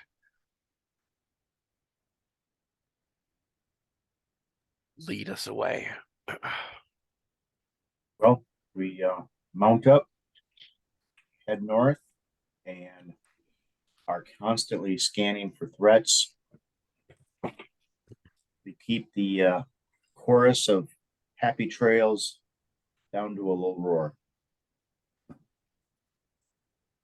Okay. It's only a handful of hours on the road. Maybe about midday sun. You get to the coast and you're almost breathing on top of this, essentially this. If Amon was not here to tell you exactly where the lair was, you'd have walked right by it. The place, you'd be breathing on it, or you would have tripped over it. You wouldn't have seen it. The lush verdure of the place goes all the way down to the coastline, and you got to hack your way through a bit of the foliage to get there. But as soon as you do, your troubles begin with earnest. I'm going to tell you, you guys are going to be entering a dark scene here. So what I need from you guys is life force saves. Life force is a D8 plus your level, and it can explode once.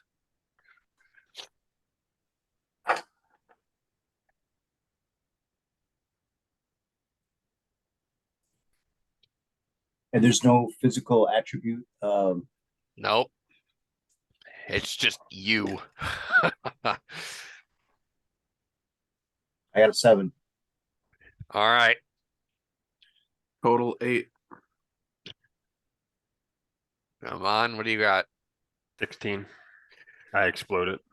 Okay. All right, Misa dear. Oh, son of a bitch. Did God she damn crit it. fail? Very nearly. Ah. We don't need the Gorgon baby. Yeah, but she's Going she's like level turncoat at the last 7, second. so like Hey, she's not level 7. Shut up. she's like level 8. I mean, come on. She adds so much. Alex, you're such a sweet guy. Her level explodes the die. It's 8. Come on. Misa, Gree, and Zarok all gain 4 temporary corruption when you guys arrive here. Amon, by possibly by grace of you knowing what's coming, or at least some of what's coming, or being you reunited with a portion of your mysticism and your power here, possibly fortified you. What is okay, so Misa only has 4, but temporary corruption, I believe a couple people failed a few previously. What is your guys' total corruption before we actually get into this? This actually matters.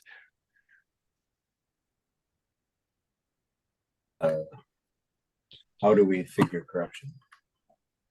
You fail any other life force test that gave you corruption points. Right. I don't think I ever got into a situation where I had that, because I don't have that marked anywhere. Well, all right. Well, just for future characters, make sure that's actually a physical thing written down, because that's actually a rather important portion of this system. We'll let it Yeah, slide I had. this Well, I time. had when we went near the structure at the beginning of last session. I wrote that there was like a dark zone, and that there was like 2 temporary shadow sickness. So you have 4 total. That's the same thing, Alex. Okay. What Oh, well, is his spirit score then? I had written down that it was temporary because of the area that we were in. So is that I'm aware. did that not? Okay, so that How many? didn't What is your spirit score? Spirit score is 10. 10. That is that Okay. attribute. Yeah.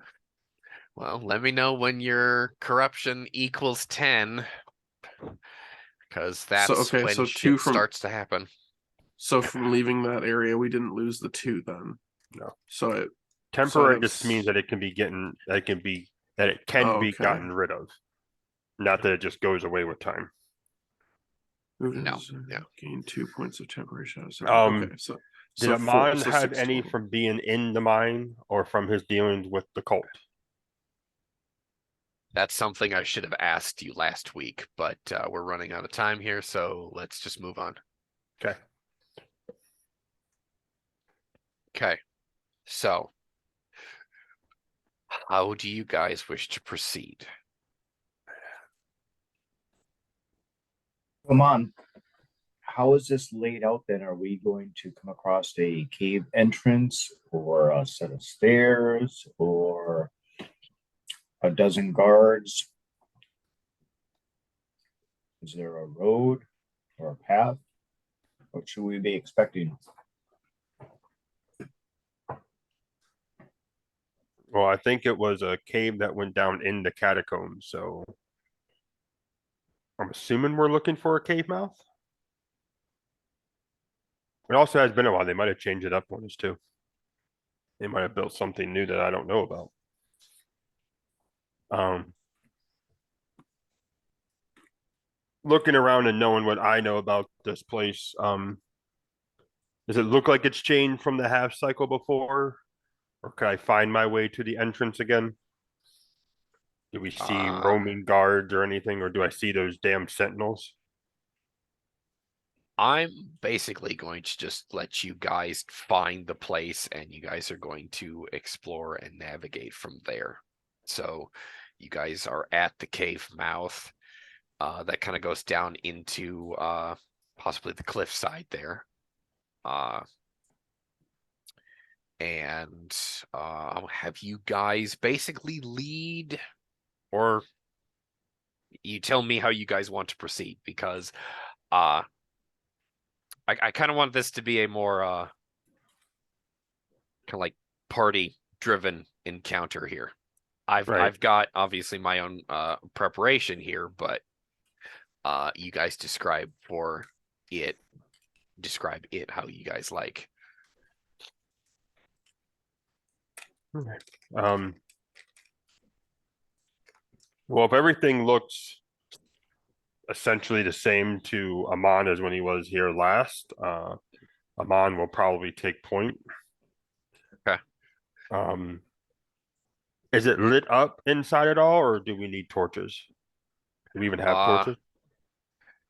We still You have guys will torches. you guys will have your own light sources, of course, but they're I'm gonna say this is a pretty high traffic area here. They will have it cut into the cave wall, maybe like sconces and such like that, candles put into niches there. As we made our way to the cave mouth, did we secure the camels a ways back and then creep up on it? I just assumed that you guys took care of that. Okay, Yeah. just making sure. Yeah. I kind of glossed over what I don't think is really necessary for this part. You guys have covered your infiltration and retreat expertly. We'll just leave it at that.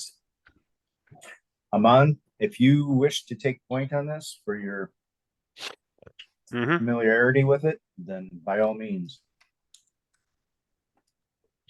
Out of curiosity, because of me doing the ritual this morning, is the scepter head glowing at all?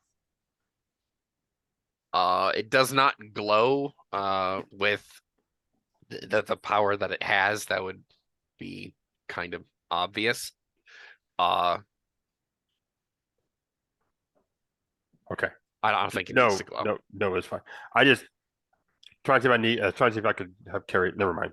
It's not. Okay. Do you want to actually it be its own light source for you? If it's not right now, we can do it later. It's okay. I'm not that connected with it yet. It's fine. Fair. I was wondering if that's actually what if you wanted it to glow for your, like, if you wanted to have a torch as well as a weapon, then that's on you and your spell points. Yeah. I said I'm not that's what I want eventually, but I'm not connected with it yet. Okay. Fair. So yeah, I will have a torch and essentially one of the axes in my other hand, and yeah, I'll take point and start running us down this. Of course, head on a swivel, ears on alert. And these are pretty cramped, I'm assuming, with no alcoves or anything. But yeah, I will simply carry us through the catacombs to get us as close to the shrine as I remember how to.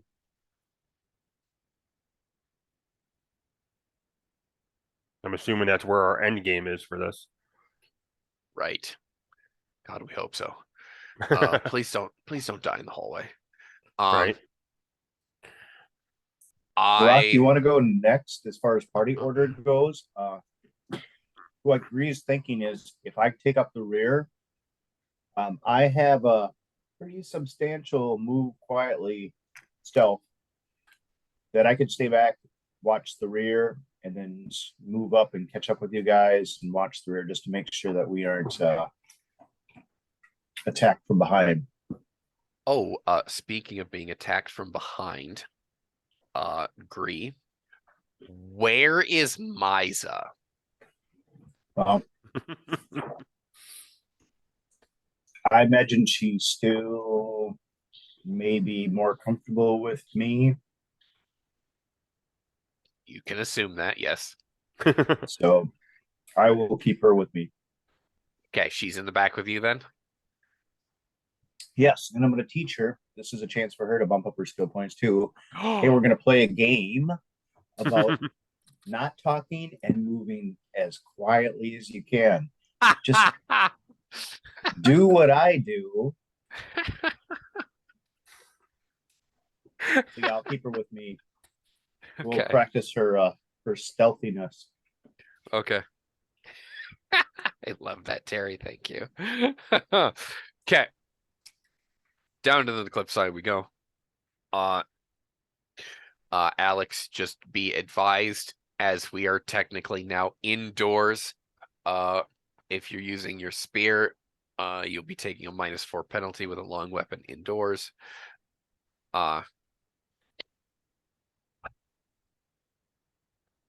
This place looks like it was once an abandoned copper mine with its many shafts and hallways and places of excavation here. There are some remaining veins of copper ore in the wall. They kind of glitter as you guys go by. Amon, your spirit companion's presence does not leave you at this point, which I really thank all the gods that it doesn't leave. But it ain't happy. She, the thing, is not happy with your current situation. It was summoned, and immediately the next day, without being properly bonded with you, you lead it into this horrible place. Very displeased. But it doesn't say anything. Right. Upon feeling it, I'll basically do a mental thought of we're here to seek vengeance upon one of your fellows. You continue down into the darkness, and you come upon a gallery, a wider gallery that actually opens up on one side.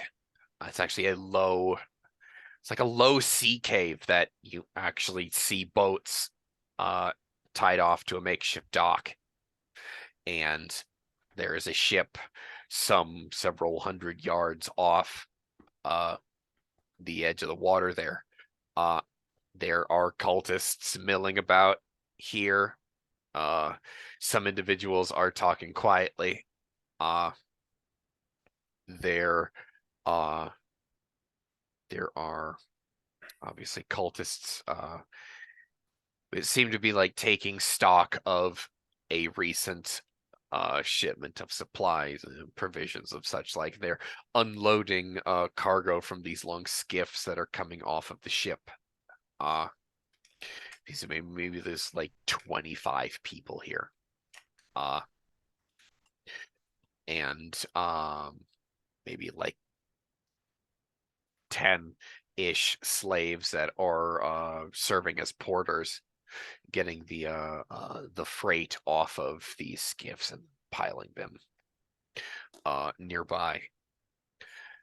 From here, there's kind of these on the far left. There's like a tier up above. It's like this retaining wall type of tier that actually goes up, and there's like a few archways carved into the stone wall, and Amon remembers that quite a few of the guards and the other cultists actually living quarters, kind of like they it's not a barracks, it's not a military operation. These are actually where cultists live, in these clefts in the rock.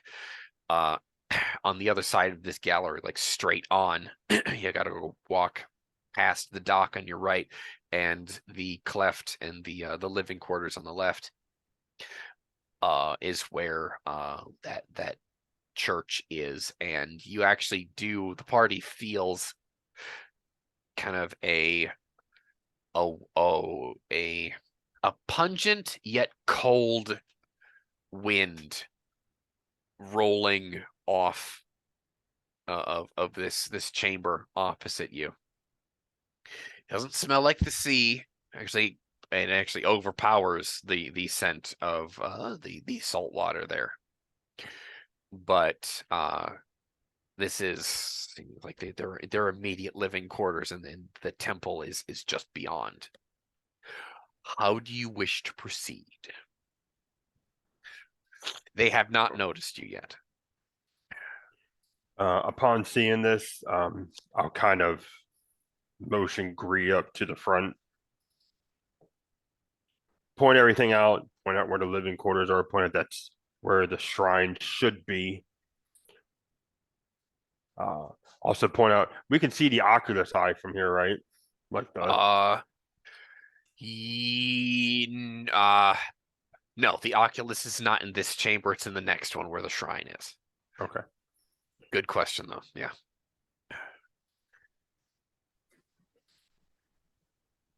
And From it's, Go ahead. I was gonna say, so it's still early morning, close to midday right now, right? We'll say it's about an hour after midday. Okay, so we have no idea if the people working here right now are human or demon because it's still daylight, so it could be normal working hours. Right.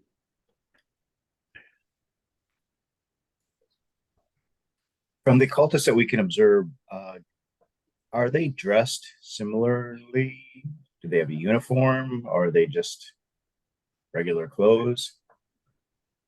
I'm assuming the black and red robes like usual. The guards seem to have a uniform of some type. She's like brown or dark gray or black. With a red sash. It seems like their families just look like regular people, and yeah, there's kids here, there's women and children. Yeah,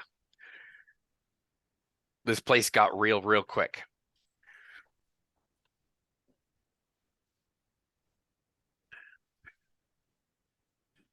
Wow. I just led you here. You're the one with the plan.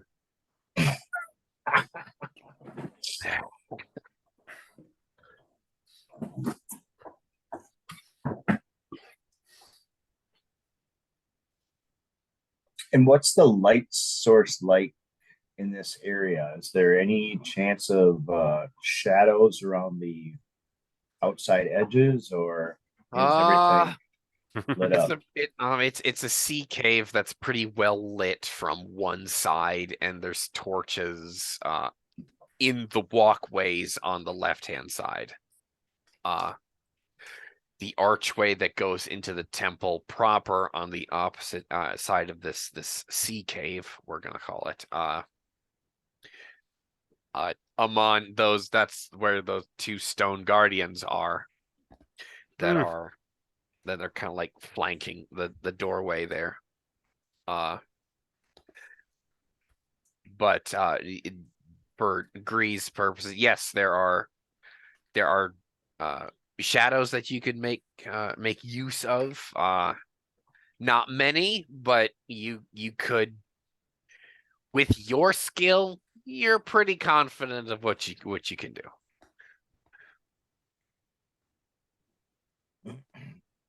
Let me tell you, this would be a cakewalk for the Gray Mauser. Yeah. Therefore, it should be a cakewalk for Gree. Where's Nadim when you need him? All right. Oh, wait. Oh, yeah. Thanks, Alex. Yeah. Well, maybe we should fall back from the entrance a little bit and Yep. have a quiet huddle. Okay. You find an alcove, quiet huddle in the dark. Okay. I'm not so worried about myself. I can move pretty well in the shadows. Are we aiming to get to the other entrance that Aman pointed out?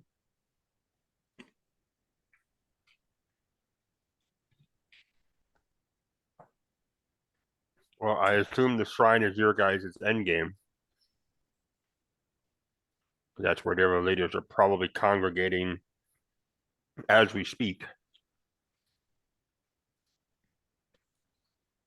Do you know what triggers these guardians to awaken?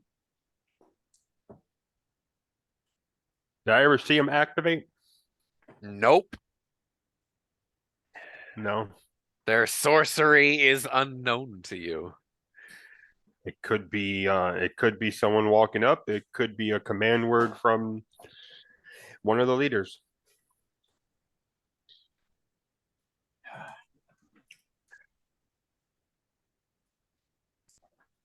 I have no Sirach, idea. what do you think? What say you? Hmm.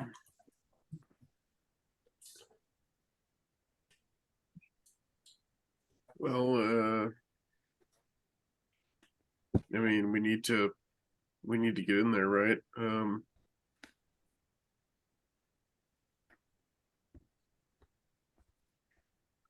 Without knowing more about these idols, it's a tough call.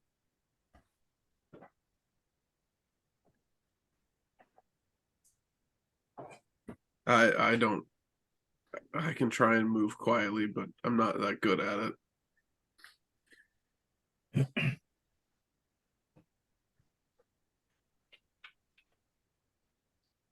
Well, it's going to be our only way. Otherwise, there's roughly 25 people out here that could have eyes on us and blow everything wide open. There wasn't like many like handholds or anything in that room, was there? Or like any like Handhold how? What do you mean? well like just like the climb the wall one, but was there like any other like level in there to where we could get kind of like above the ground floor? Not really. No. Okay. That's actually a really good question. No, let me describe it a little bit better for you. It is okay. Think of a low ceilinged sea cave Mhm. that it's kind of cramped down up here. So not maybe the ceiling is less than 10 feet high. We'll put it that way. Okay. And the from the on you guys are actually looking at this. So the water is on your right hand side. Their living quarters carved out of the stone is on the right hand side. Uh from right to actually left to right, there is a decline, like a slope that goes down to the water's edge. And they've kind of like carved it out to make it level. But there's maybe like a 5-foot retaining wall on the right hand side that has like a series of steps that goes up to that next tier, and then maybe like 3 or 4 archways where like these various living quarters are. So maybe like all told, I should probably say like 15 feet high wall at its lowest where you guys are. And obviously there are docks that go like that are built out onto the water. Multiple different, let's see, a different option pathway for this is you could, dare I say, because I almost killed the party in session 2 with this, you could swim, or you could wait till nightfall, or possibly steel rope and use the oculus. There are many different ways to do this. I apologize. I was just describing things a little bit best enough for you, but That's okay. with that in mind, how do you want to proceed?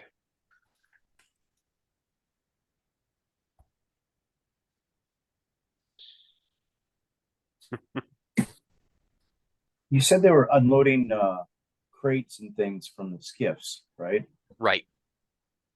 What were they doing with them? They're piling them up against the retaining wall that I mentioned beforehand.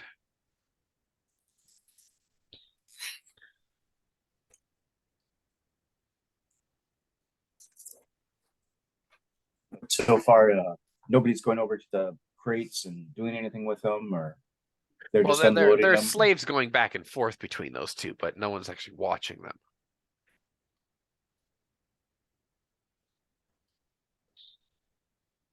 Hmm.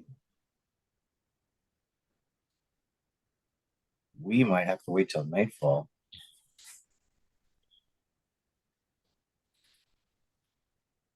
The only downside there is these possessed guards that you mentioned. Mm-hmm.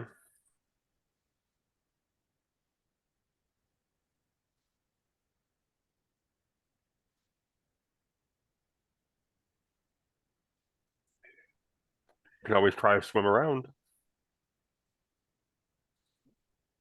I do have swim now. Misa also knows how to swim, but she's probably going to need help.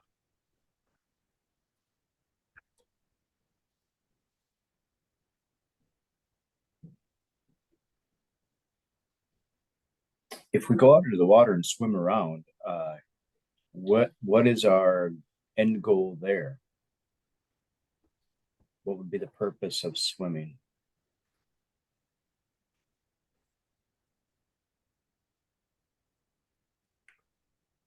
Or it gets us on the other side where hopefully there's not, guards right in front of us. But as far as I could tell, you said there was no one really watching the porters going back and forth. No. So essentially the skiffs are coming in, the slave porters are unloading the skiffs, and then the skiffs are leaving. There's really no guards over there keeping an eye on everything. Probably because they assume there's only one way in, one way out, and they have to go past the guards eventually anyway. Right. They seem very secure in this area, or they're acting like no one is trying to sneak in. Swimming would be bypassing the guards. Plain and simple. Yeah, otherwise, if we wait until dark, there's a chance we're going to run into possessed guards. We're going to make this job a hell of a lot harder. And unless you have like 300 feet of rope, climbing down from the eye isn't all that feasible either. And in order to get more rope to fit that, we probably have to swim to one of the skiffs.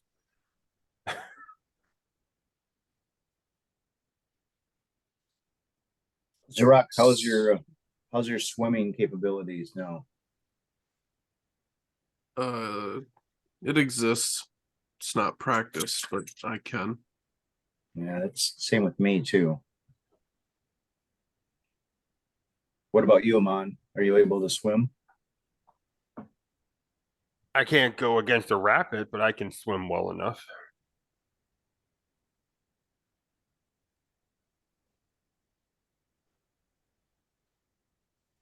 Sounds Just like to we're be the swimming. left side of the party's brain here.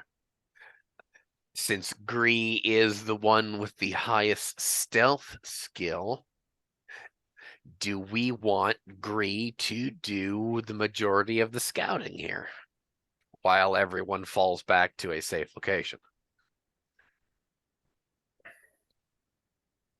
Probably. I'm much better at sneaking than I am at swimming. Right. Just throwing ideas out there for you guys.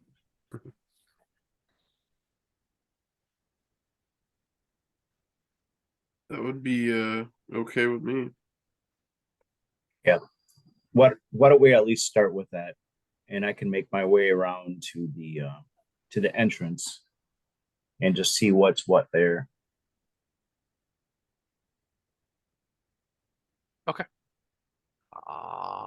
You tell me what you guys want to do then.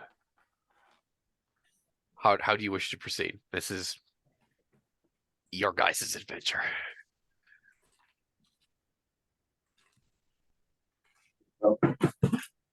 Why don't you guys stay in the safety of this alcove? I'll sneak out and take a look at the other entrance. Biza, you need to stay with Zorak and keep him safe. She says, okay.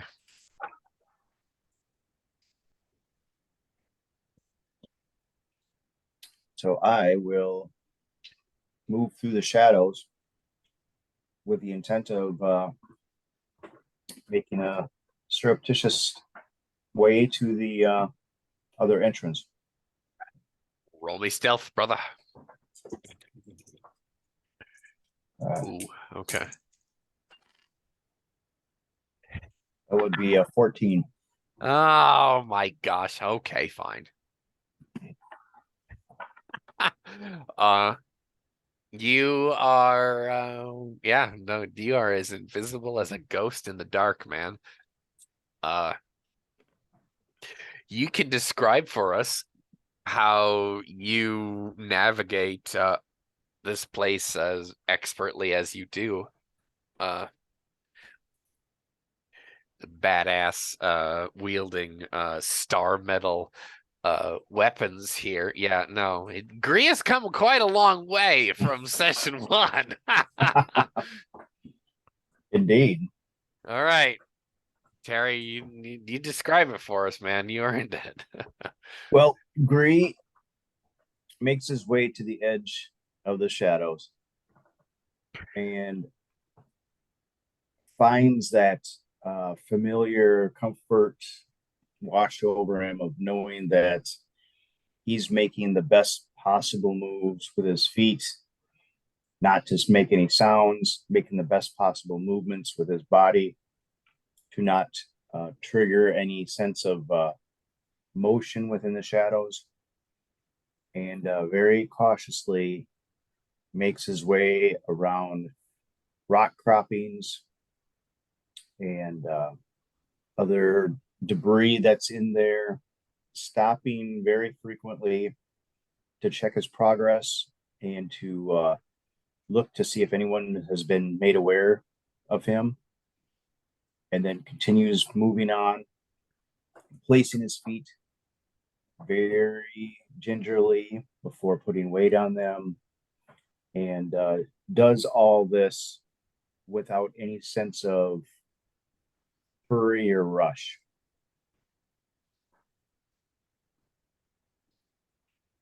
Okay, expertly done. It takes you quite a bit of time to get from one side of the room to the other like this. But I'm going to say you find yourself hunkered down next to basically a bunch of crates covered over with tarp, and right next to the water there. Like you could probably bend over on one side, reach down, and your hand would be in the water. That's how close you are now. But you're on the opposite side of the room. And Now, nary a soul knows you're there.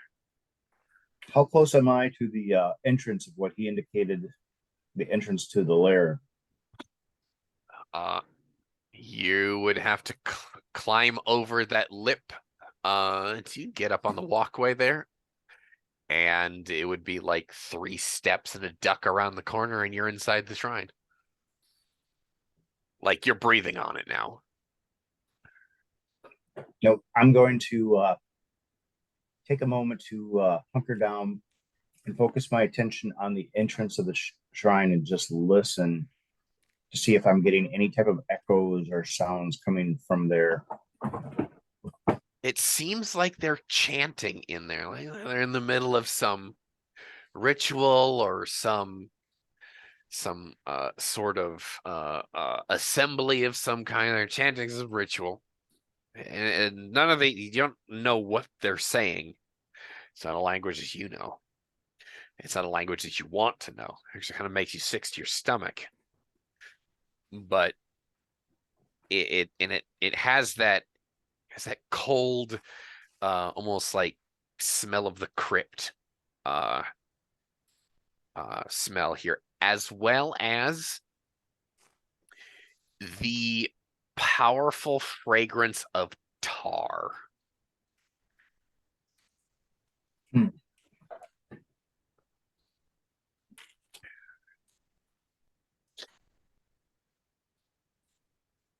Interesting. Okay. So before I forget, these crates that I'm right up on top of, Or Can behind. I- You're not on top of them. Anyway. well, yeah, that Yeah, I'm it is. up to them. I'm up to the crates. My apologies. I want to make sure you're still covered. Okay. Hey. No. No. Can I tell? Are they marked with anything? Can I tell what's in them at all? Is there any type of indication what's? They're casks of wine.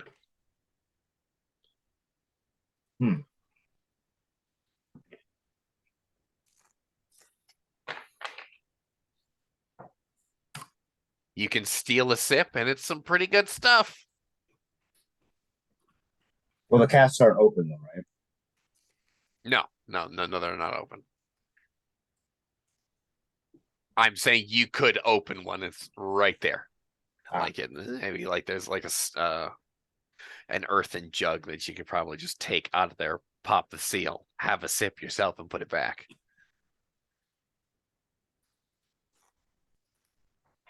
Right.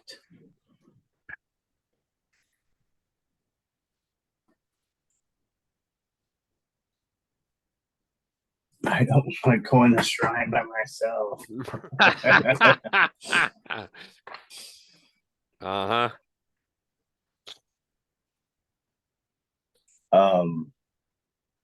No, I'm gonna make my way back. Okay. I won't make you roll for it again, but Gree's been gone for almost an hour before he appears back in your midst. Misa gets really excited. She gives you a hug. Where did you go? Did you see how quiet I was? I was so So I pulled the party back to the alcove and I explained everything I saw, the wine, the chanting. Like this is this is where we're at right now. This is really real. We don't want to be here. And we're all out of Willie Pete. I know, right? Should have saved it for this scene. You're right. I kind of wish you had. I'm not there, though. This is your guys' caper. We're doing this tonight. What's the plan? Well, I feel pretty comfortable now about making the way quietly back to where I was. If you don't move very quietly, you want, I can take Misa with me. The two of you, do you want to swim and we can meet up in the same place?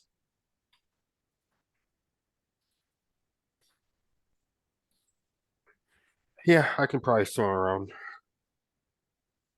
Yeah, swimming or sneaking doesn't matter to me. Either one.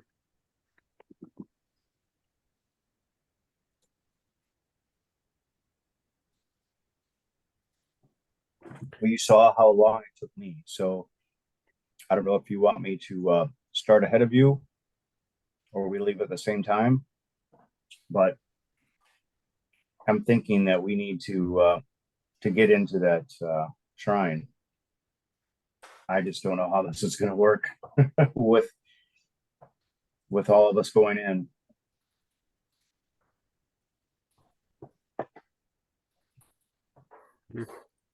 I guess we go into the breach. Mason All right. perhaps gonna keep us warm.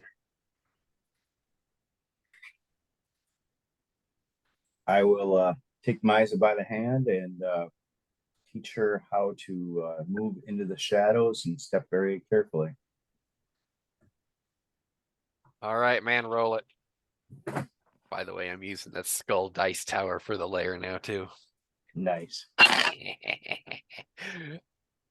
Oh, that was Misa 11. actually rolls very nicely. At a girl.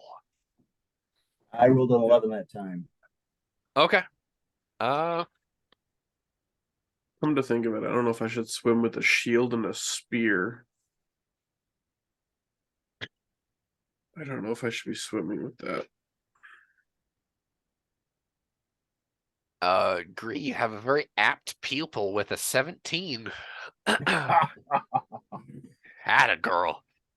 Yes, She gets a indeed. bonus because she's small, but still. No, you guys get across the room and she is absolutely beside herself excited. She doesn't say anything, but she's like fidgety and really fucking jumpy. Like, you know how kids get like, oh, we're gonna be in so much trouble, kind of thing, and kind of like giggling to herself. It's like, no, kid, just chill. Wait, if you say anything, we're so fucked. Zarok and Amon, you guys are up.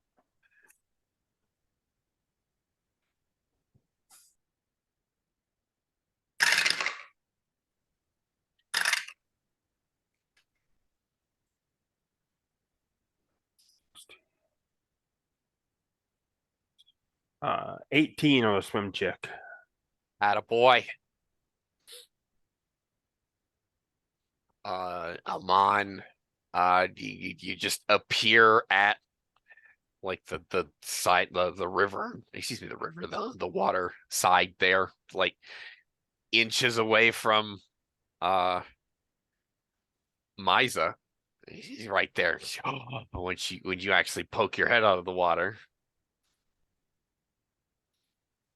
Alex, what do you got for us, man?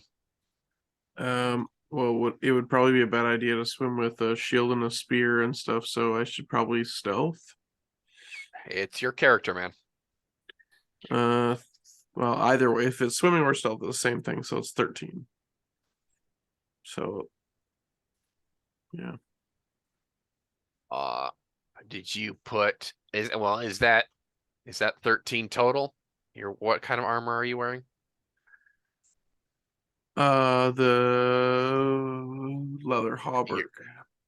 I think you're gonna have an equipment penalty there. Hang on. Oh, let me look at that. Hauberk. Armor. Yeah, it's a -3 penalty. Actually, not -3, -2. Leather, correct? Yeah. Oh, okay. So Yeah, 11. -2. Yes, 11. Wow. So no one in this lair is or this cult complex, wherever the hell they call it, isn't paying attention because no one is going to be attacked from within, apparently. You guys are at the doors to the temple. Plain and simple. Well, all right.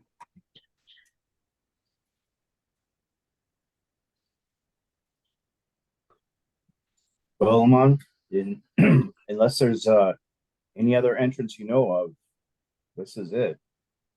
It's the only one I know about.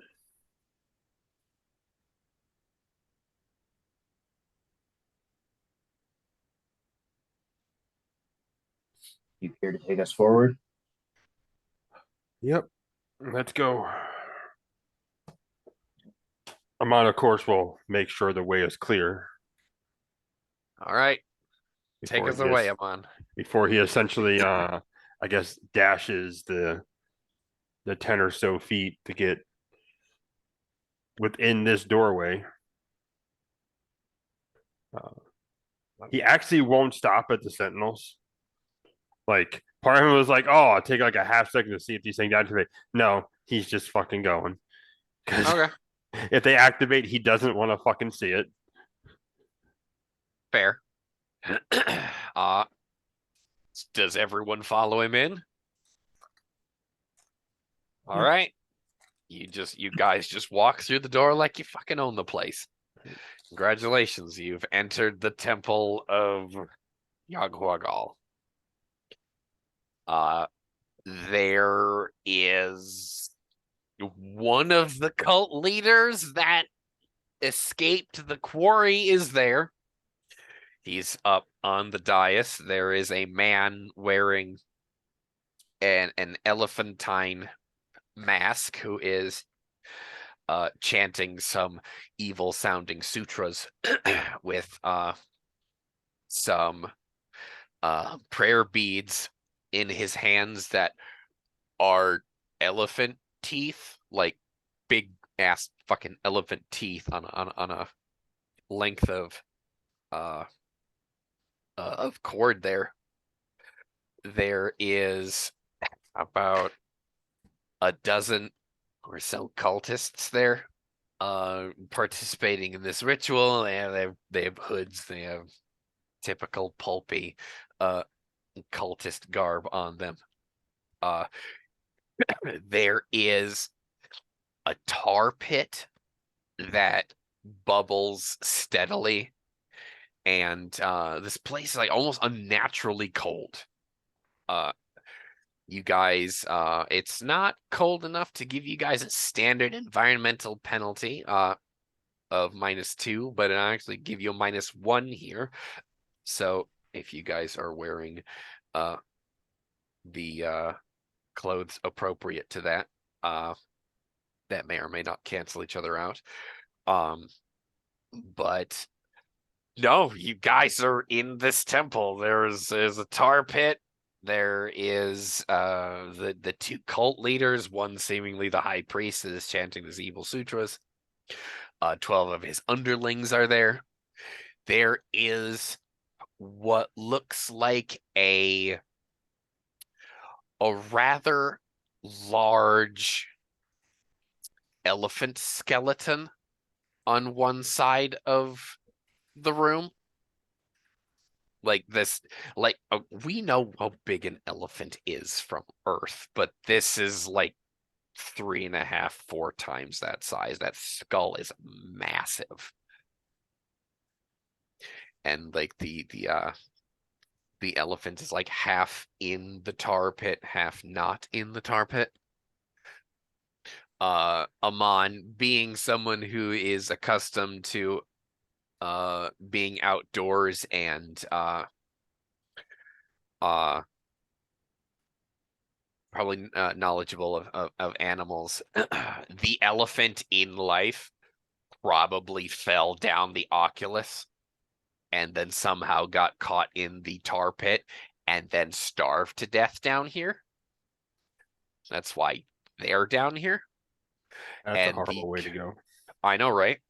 And because there's absolutely no way that an elephant, an animal that large, is going to get out of this place. And there's no way for them to climb back out. That would be impossible. So, gentlemen, welcome to the Clark Ashton Smith elephant exhibit. Take it away. Are the cultists that are in the room, do they have their back to us, or Yes. They currently have their backs to you. I bend down to Myra and I say, these are the men who were responsible for poisoning Nadim and bringing all those slaves here to do awful things to them. Do you want to get them?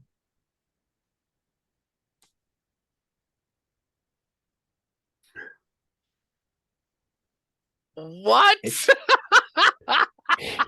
I'm pretty sure Gray just did the equivalent of all restraints unlocked. Get God. him.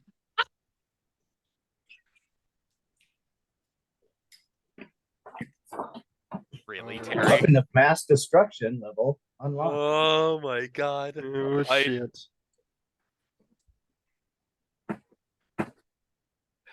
She can't not. She has to. She can't not. She fuck, she takes off her mask and like runs out there. Just be careful for us. No, yeah, I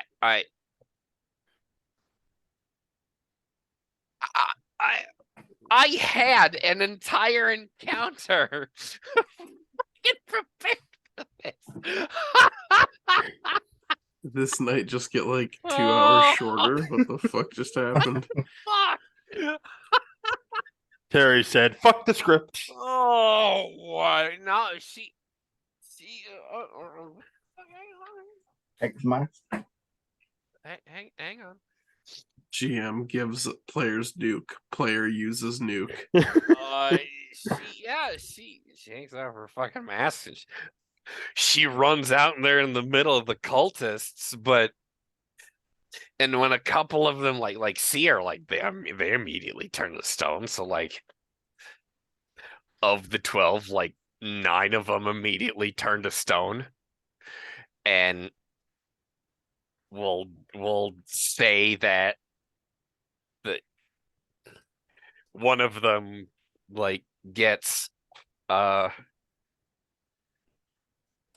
obviously is a surprise. They like, what the hell's going on? The cult's leaders turn around and Misa just stands there, the adorable little monster girl that she is, and they flash turn to stone too. I oh,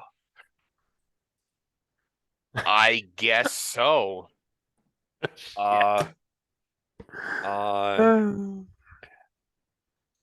Oh my God.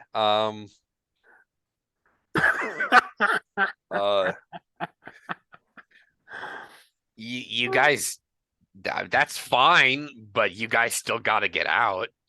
Right? There's still at least a half 100 people to contend with outside. Unless you just have Misa turn all those people to stone too. I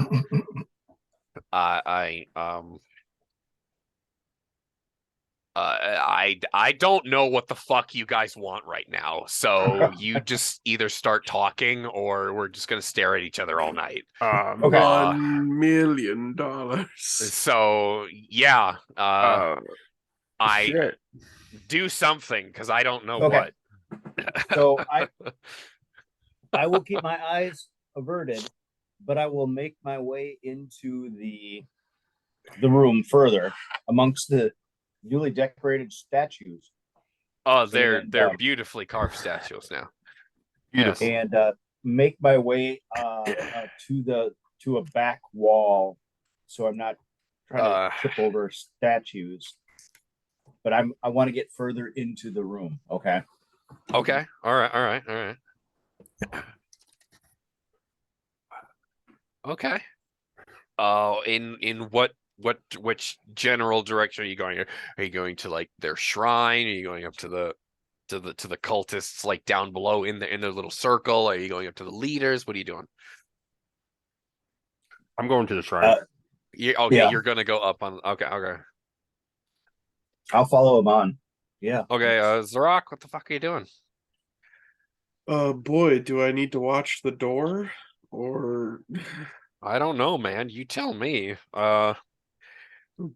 fellas? This This is totally your guys' caper now.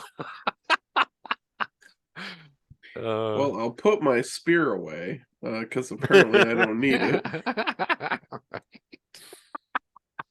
I guess I'll just start playing dice over here. Someone kicked the leader into the tar pit at least. Yeah. Did any of them survive it? I mean, there was no Hell no. No, dude. What? Dude, heard the way I run a Gorgon's petrifying gaze is Athena's curse. Athena's curse is very specific, also very broad. Is it living? Yes. Does it have eyes to see? Then yes, it dies. So if someone like, what the fuck's that? And then doesn't just stops mid-sentence, someone's gonna be like, oh, what's going on over here? And then they're gonna turn. Yeah, it was complete domino effect. Yeah. It just gets exponentially quieter. Which I think is the horror of it. And of course, even the leaders are like, oh, what's going on? Essentially, it's essentially what that is. And it's quick and it's silent, huh? Yep. Yeah. Which of course I probably walk by the leader, see like his scroll book, is like, God damn it, I could have used that. It's fine. Like it's he was fine. holding it. Everything on his person turns to stone, which sucks. Yeah, right. Like, I want to loot this guy. No, you're not anymore. Everything that he has. Damn it, we lost all the loot. Yeah, right. Well, I'm going to the shrine. All right. Reload So that you're up on this dais. So what do you do? I guess the bigger question is, besides the beautiful new stone garden, what do I see? They were in the middle of a summoning ritual. They were summoning something or someone to the realm of this physical realm. And he was chanting something and just stopped. Was there like a book or anything on the dice that he was chanting from? For the sake of argument, yes. Was his hands on it when he got turned to stone?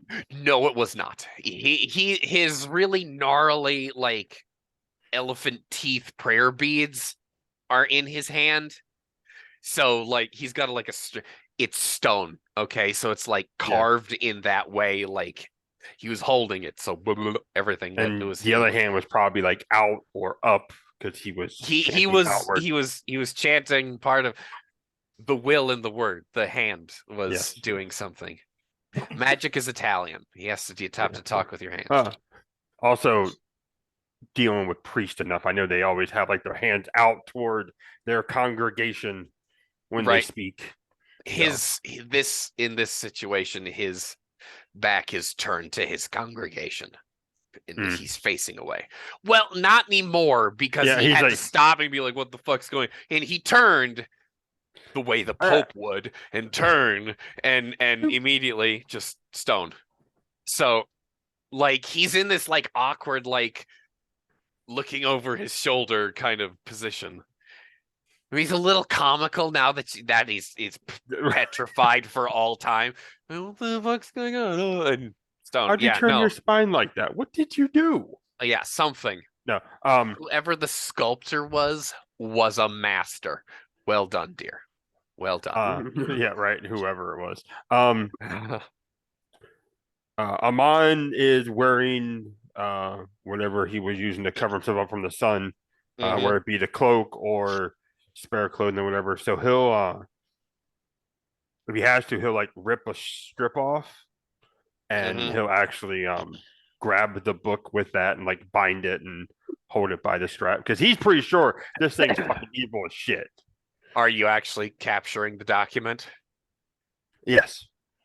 Oh, wow. All right.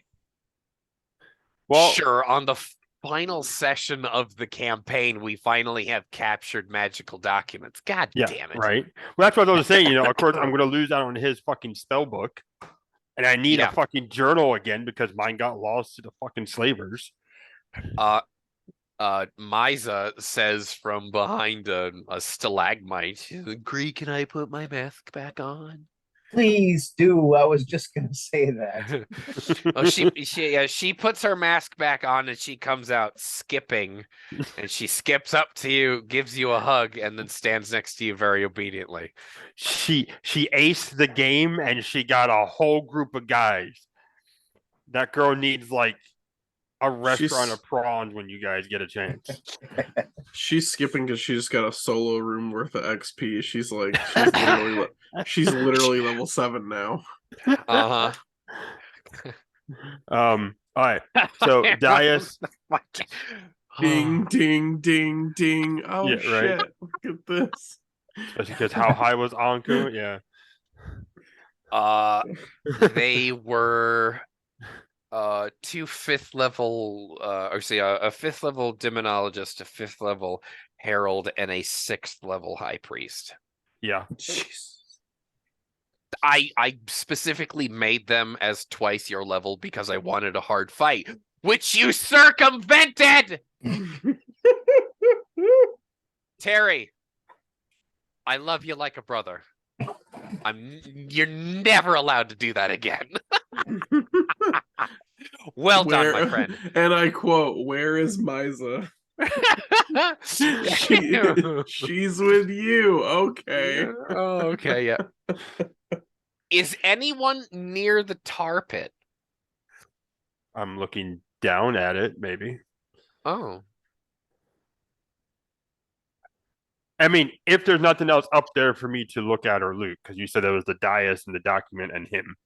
So Yeah, we've got and all the of shrine. the accoutrements that were on the shrine. yeah, right.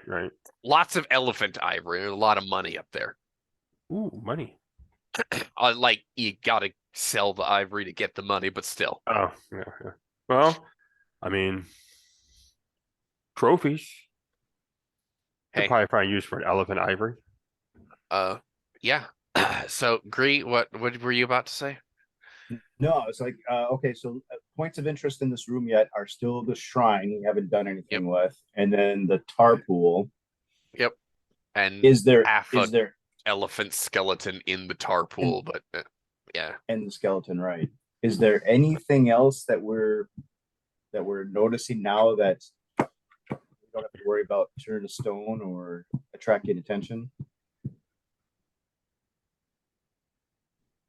Not really. Besides that, no. Okay. That's pretty much it. Amon, what do you know about the shrine? Is there something we should do to desecrate it, or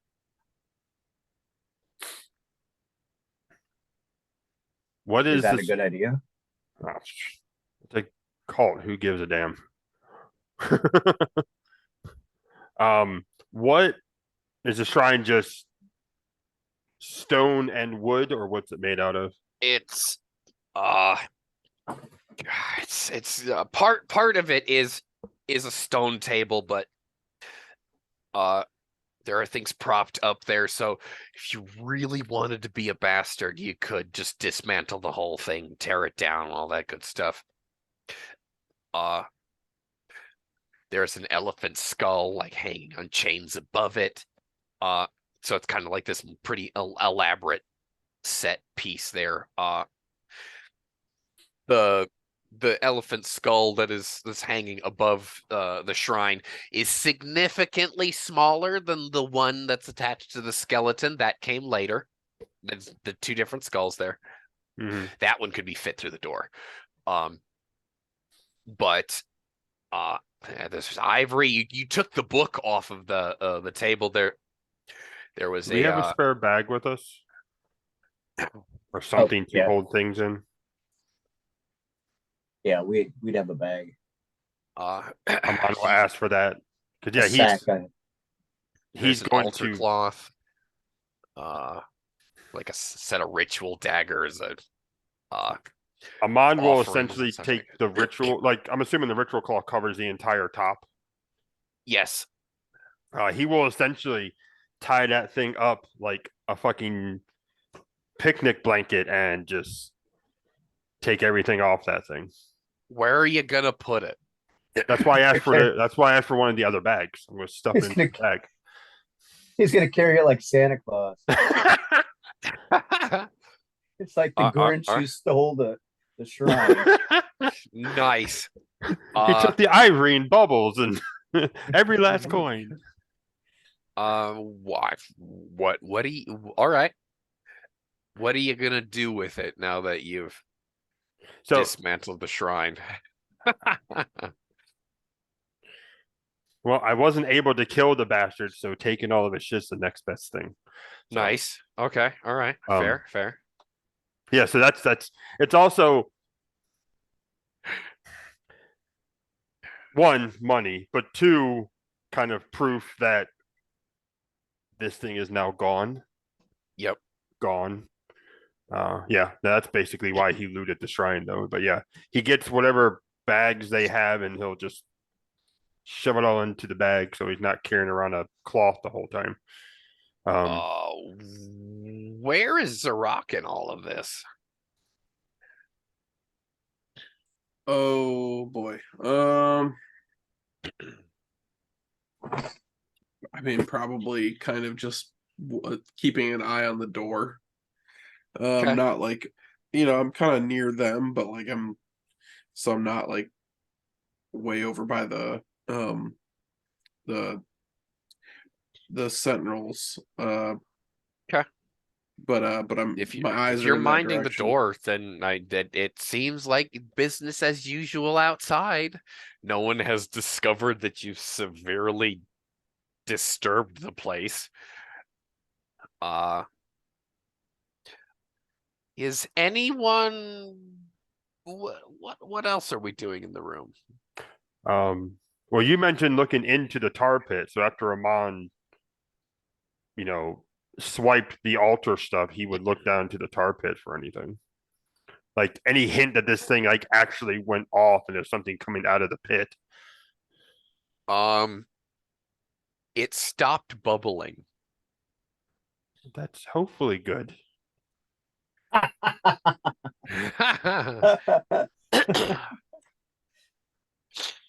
Maybe we need to get out of here now. Oh, you guys aren't getting away that easy. Come on now. Do I have any sense of like Who's got the highest premonition grades in the party? the guardian? Premonition? Yes, premonition. I have 4 grades in it. I also have 4 grades. Terry? Nope. No, you don't have any grades of premonition. All right. Nope. Alex, roll me a reaction test for the whole party, please. A reaction. Uh-huh. How many 8s am I rolling for that again? Just the one. Just the one die 8. The die is a 5. Plus 2 for your modifier. Okay. Yes, in premonition, yes. Okay. Nothing for the spirit score, right? No. Okay, yeah, 7. Out of curiosity, upon doing this, did the smell in the room change? Oh, it reeks in here. Right, but Oh, like it got did the feeling far of cold worse. go away? No. It's gotten significantly worse. Oh yay. Hey, Alex, make me a defense test. Oh, I love these. I know you do. Okay. Look at what I've got. 2 dice. Since I can't throw mortal combatants at the party, thanks, Terry. I'm gonna throw something at you that doesn't have eyes. Well, that's not great. So that's a total of 9. Motherfucker. 9? Oh, well, I rolled yeah. One of the die was a 1, so. I even tested these fucking dice out. That was actually rolling the best one. Those of us who are paying attention, we're just gonna say Gree is the only one paying attention. An inky black tendril of tar lashes out from the fucking tar pool and hits Zarok for 14 points of damage. Oh, Do I shit. get to damage And- suppress? No, you don't. You get knocked on the Oh. floor though, 14. Fuck me. as the Alright. tar slime monster kind of just like overflows the fucking tar pool and now is slowly going like flowing towards the lot of you. Of course, Misa screams. Fucking slime monsters. Mm-hmm. First bats, now elephants. Uh-huh.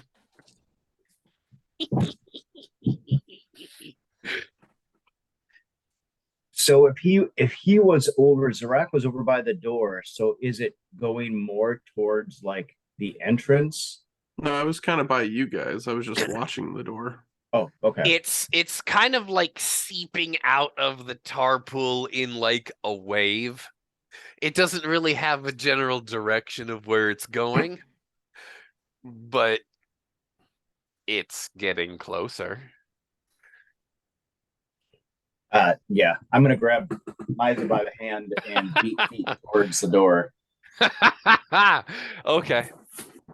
So Misa screamed, you scoop her up and you're hauling ass to the fucking door. You guys get to the door. The three of you get to the door at the same time of three other guards. Oh, they're coming Take your in. mask off. Oh, they're coming in. It is still technically your guys' reaction. Well, I say we engage. God, get him, great, get him. Is this I'm full still on- up on the dais Why?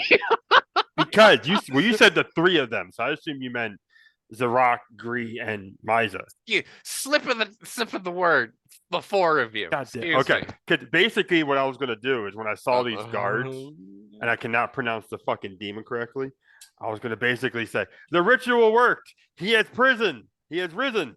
All bow to him, and hopefully they fucking fall for it.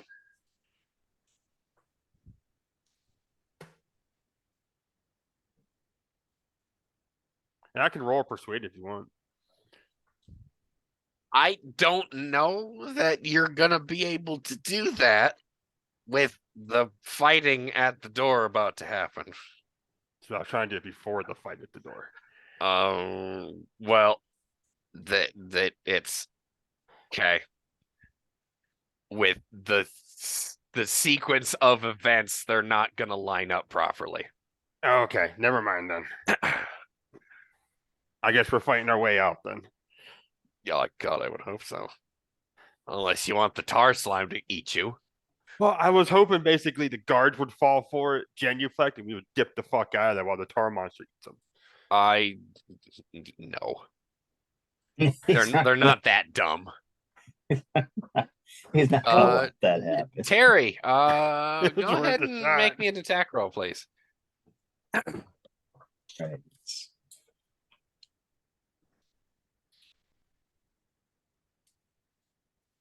Our metal saber. Yes. Oh, for fuck's sake. That's a really bad Yep. defense. That would be 13. Oh my God. No, he actually beats you by 1 point. That actually, Okay, let me qualify this then. So I'm looking at with the star metal, it's +2 to attack. +2 to attack, and then what's +2 material bonus? So you get +2 that's from your the star attack. medal. And then I think Tenzama gave him additional 2 for being Tenzama. It's a magic item. So yeah, no, technically it's a +4. Yeah. Okay. You get +4 to your attack. So actually I've got 15. God damn it. All right, fine. Beat him by 1. Damn it. All right, fine. Yeah, roll damage, man. So 1d8 plus weapon material bonus plus physique 4. modifier. Yeah. 8 total. Total, you said? Yeah. Okay. Yeah, that sword knifes through his copper mail corselet underneath his robes, and yeah, he spatters blood all over the damn place. Well done, sir. Do you, as the tar slime monster gets closer, is that your only attack this round? Yeah, I'm more concerned than if I had a successful attack. Any other energy that I have left in this would be to throw myself between danger and Misa. Okay. Yeah, she's still clinging to you like a small monkey, essentially. Yeah. Uh, So it'd be like checking where the tar is, and then checking where the immediate threat is, and then reacting to that. So okay. That is your turn then. Zarak, help. Hi, ow. Slimy. Yep. It burns, Just for by the way, like just for acidic fun, I burn. rolled an armor suppress test just to see what I would have got, and it was 8, 8, and 7. So fuck. I Oh, would sure. Now you get your criticals. No. I mean, no. It was. I mean, the damage suppress is just 1 die, but it would have exploded twice. So I was like, fuck. That would have been sick. Okay. Yeah, I'm gonna run forward if I don't have a slime arm in my back or something. It Um, is going to be flowing after the two of you. The four of you, excuse me. yeah, I would like to try and help clear the door of There are 3 people. combatants there. Make an attack roll. Yeah, let's get them. That was below average.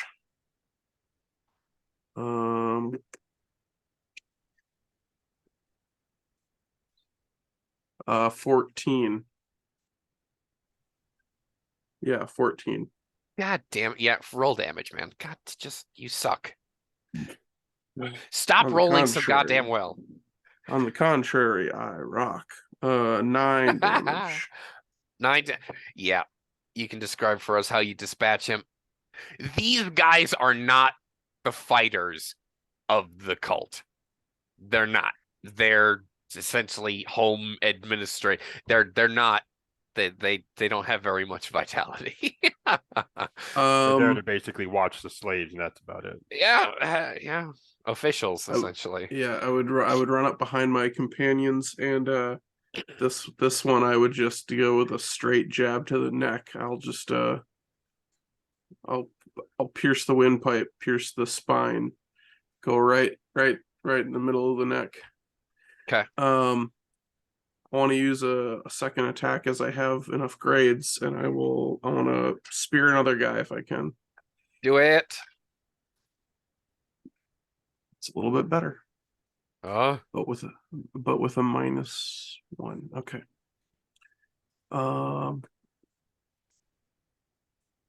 Did you break a 9?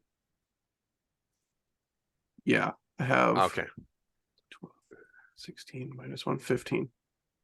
Yeah, 15 total. Two That's dispatches. yes, 2 dispatch. Roll damage. Oh, well, it was very low. Add a +2. 5 plus whatever the dispatch. 2. 7. No, you kill him anyway. That's if Oh. that's pretty low damage, you're gonna kill him anyway. Yeah, I only rolled a 2. Great. Right. I'll pull the spear out of the first guy. Whip and then I'll just go for another I'll just cock my arm back and another straight jab. We'll just take this guy in the stomach. All right, I'm on. You're up. The fight in the doorway.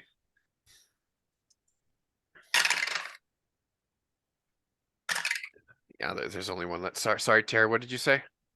just one guy left, right? Yeah. There is only one that there was 4 total. Zorak just took 2 out. 19. Sorry, 18. So I'm going to be attacking twice. I have a fat 4. It is a substantial 4. So 4 dispatches. God damn it.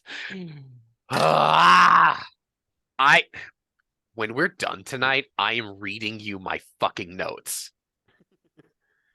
So 9 points of damage. Fuck off. Fine. The way is clear. God damn it. Just to add extra insult to injury, I basically overhand chop him, basically right between the neck and the shoulder. And I'm actually going to use the momentum from that as I'm going by to pull him into the room so he can be eaten first. Okay. And then, yeah, we'll get the fuck out. The four of you fucking leave the temple, and there's like obviously the regular people, they're all fucking cultists, but you know what I mean. The women and the children are like their wives and families that are part of this fucking cult. And they're all looking up as you guys just mulch these four guards. And you guys obviously gonna cut your way out of this place. The few other guards that are their guards are insubstantial enemies at this point. How do you guys want to escape? You want to escape through the cave? Do you want to hop in one of the skiffs and leave? At this point in time, the slime is now out in the fucking walkway with you. I was gonna say, does anyone here know how to steer a ship? We've got our what about my we've got our camels? camels. I paid good money for those Yes, camels. we They're can loaded with- circle. We can circle back around to the camels. I'm thinking water and tar doesn't really mix. Can anyone steer a boat? Just at least go out and around. What do we need for boat? I can barely swim. I don't do boats. Does horsemanship count for boats? Alex, come on, man. No, I guess we're just going back to the catacombs. I'm just making a point that I don't think we do boats. Yeah. Or- All or is it right, just you guys travel? escape. Sky side, did you guys quite literally very, very easily made your escape. I'm actually rather baffled at this. The screams of the people down below find you, find your ears, and you mount up and get the fuck out of Dodge. I don't know how other fucking way to put it. Ride off into the sunset at a canter. Let's see what a man do with them. Huh?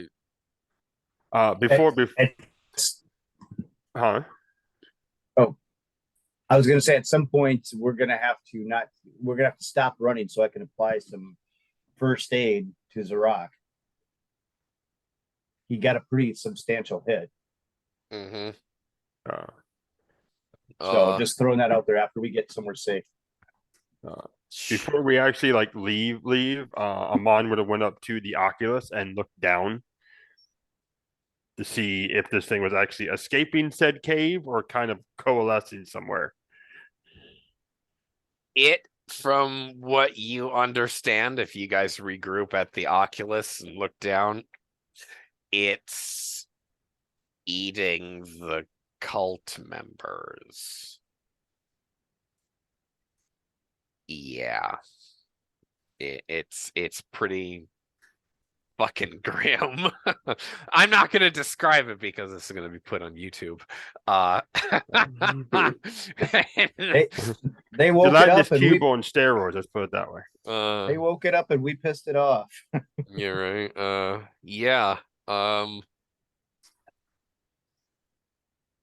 I get we're gonna bring the session to a close at this point as I'm gonna have your guys's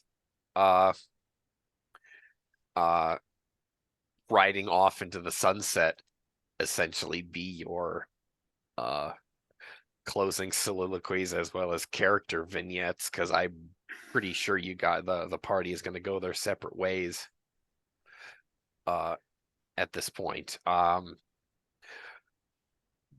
Terry, if you'd like to give us a vignette on, I guess, the closing credits for Gree, as his life was quite literally upended from his library days, and he got swept up in breaking up this cult and meeting up with Misa and this adventure here. If you want to do a vignette of how he recovers and what life he goes back to after this, go for it.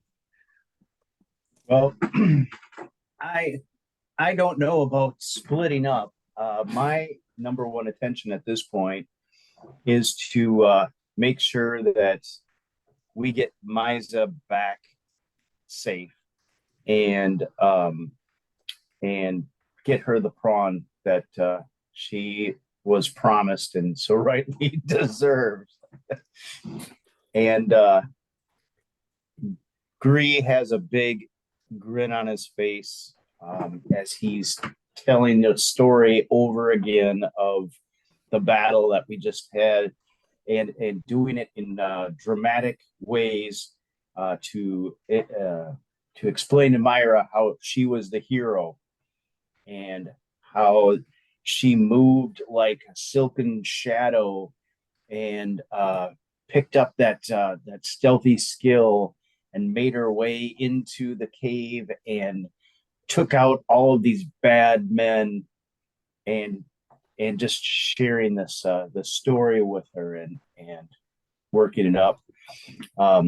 He's thinking forward, and he'd still like to keep the promise that we originally made and find her parents, but at this point we have no idea where to start for that. So I would say the next chapter would definitely be in Gree's mind of getting back to the civilization.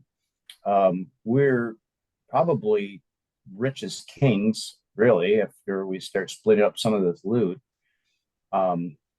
Making sure we get some rest and trying to figure out how we track down a Gorgon tribe.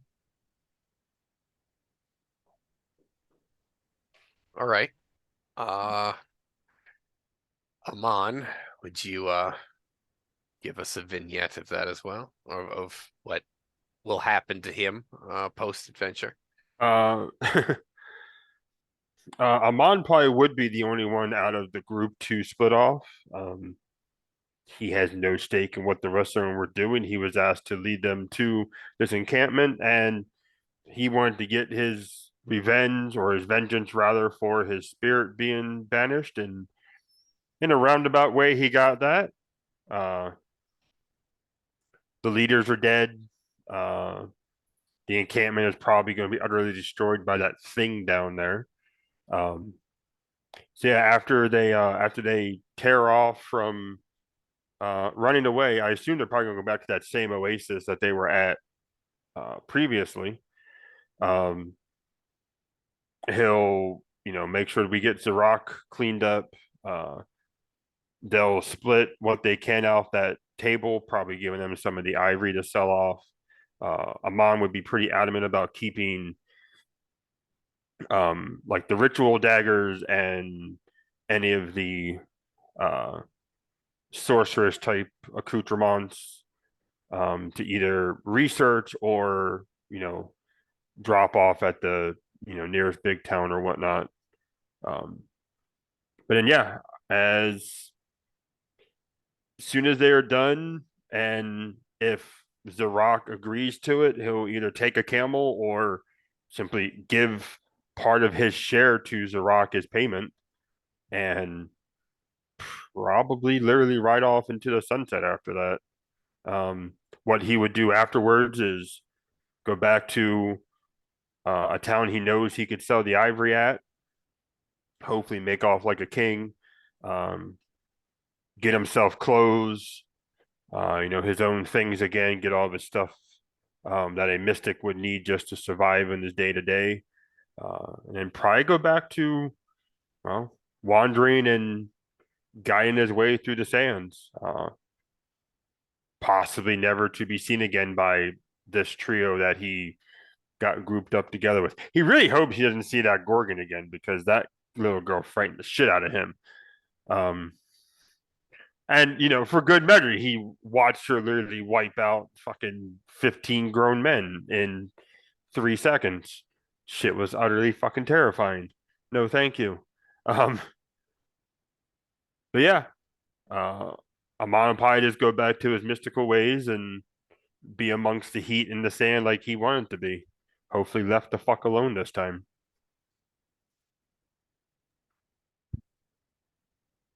Zorak, closing soliloquy. Well, from the start, with an unexpected grouping to the various things that Zorak has experienced with Gree, it's been quite a wild time. It feels good to have accomplished something. It was much more than he ever thought he would accomplish, and it's really not what he thought was gonna be the next part of his life here. But here we are, and yeah, Zorak will stay with Gree and Misa for a time. They do have to find Misa's family, get her to her parents, and I don't know if it would be right after that or before that, probably after, but we do have to keep Gree has to keep the promise to Tanzama to take him to his chosen destination. And Zorak would probably assist him with that. He didn't know, Zorak didn't know where he would end up with a new tribe, or it looked like Hilani was trying to make a tribe of us at one point, and that came to a scorched end. But Gree has been here. Gree has watched his back, and he probably wouldn't say no to traveling with Gree for a bit, just because Zorak apparently seems to get banged up a little bit, and it's a great opportunity for Gree to practice his medicine whenever Zorak gets nearly killed. The best practice is experience, right? So keep working on this, old man, and you'll just get all the practice you need.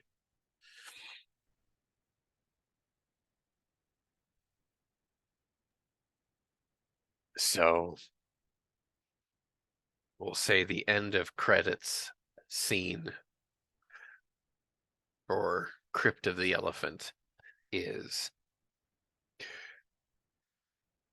Gree, Zorak, and Misa. Some 3 cycles later, find yourselves on the trail of this tribe, this nomadic tribe of Gorgons, and somewhere along the tropical coast of the inland sea, you find Misa's people. There will be a more or less a very bittersweet scene of goodbyes and companionship, as Misa now is at this time about 12 or 13 cycles old. She's now used to wearing boy clothes instead of skirts all the time.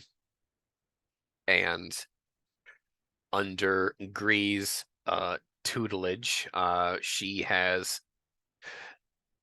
she's grown a sickness of sticky fingers and being too quiet for her own good. And that final goodbye is not a pleasant one. Because, well, not for nothing, that's our girl. But her place is with her people. And,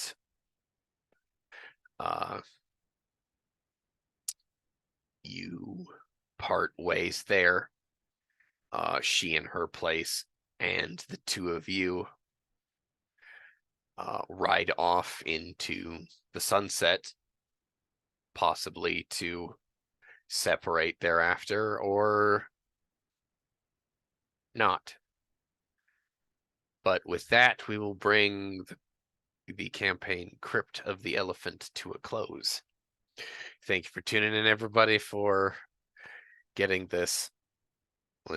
Obviously this 1001 Nights chapter is set in Arklanar, coming to a close. I hope you guys enjoyed the story. I enjoyed writing for it and prepping it. I thank Terry for being a newcomer and for his patience with this system that we're going to be publishing here soon. But and obviously, Alex, thank you for coming back to the group. Long time no see, brother. But we will be hopefully scheduling another campaign here soon. Good night, everybody.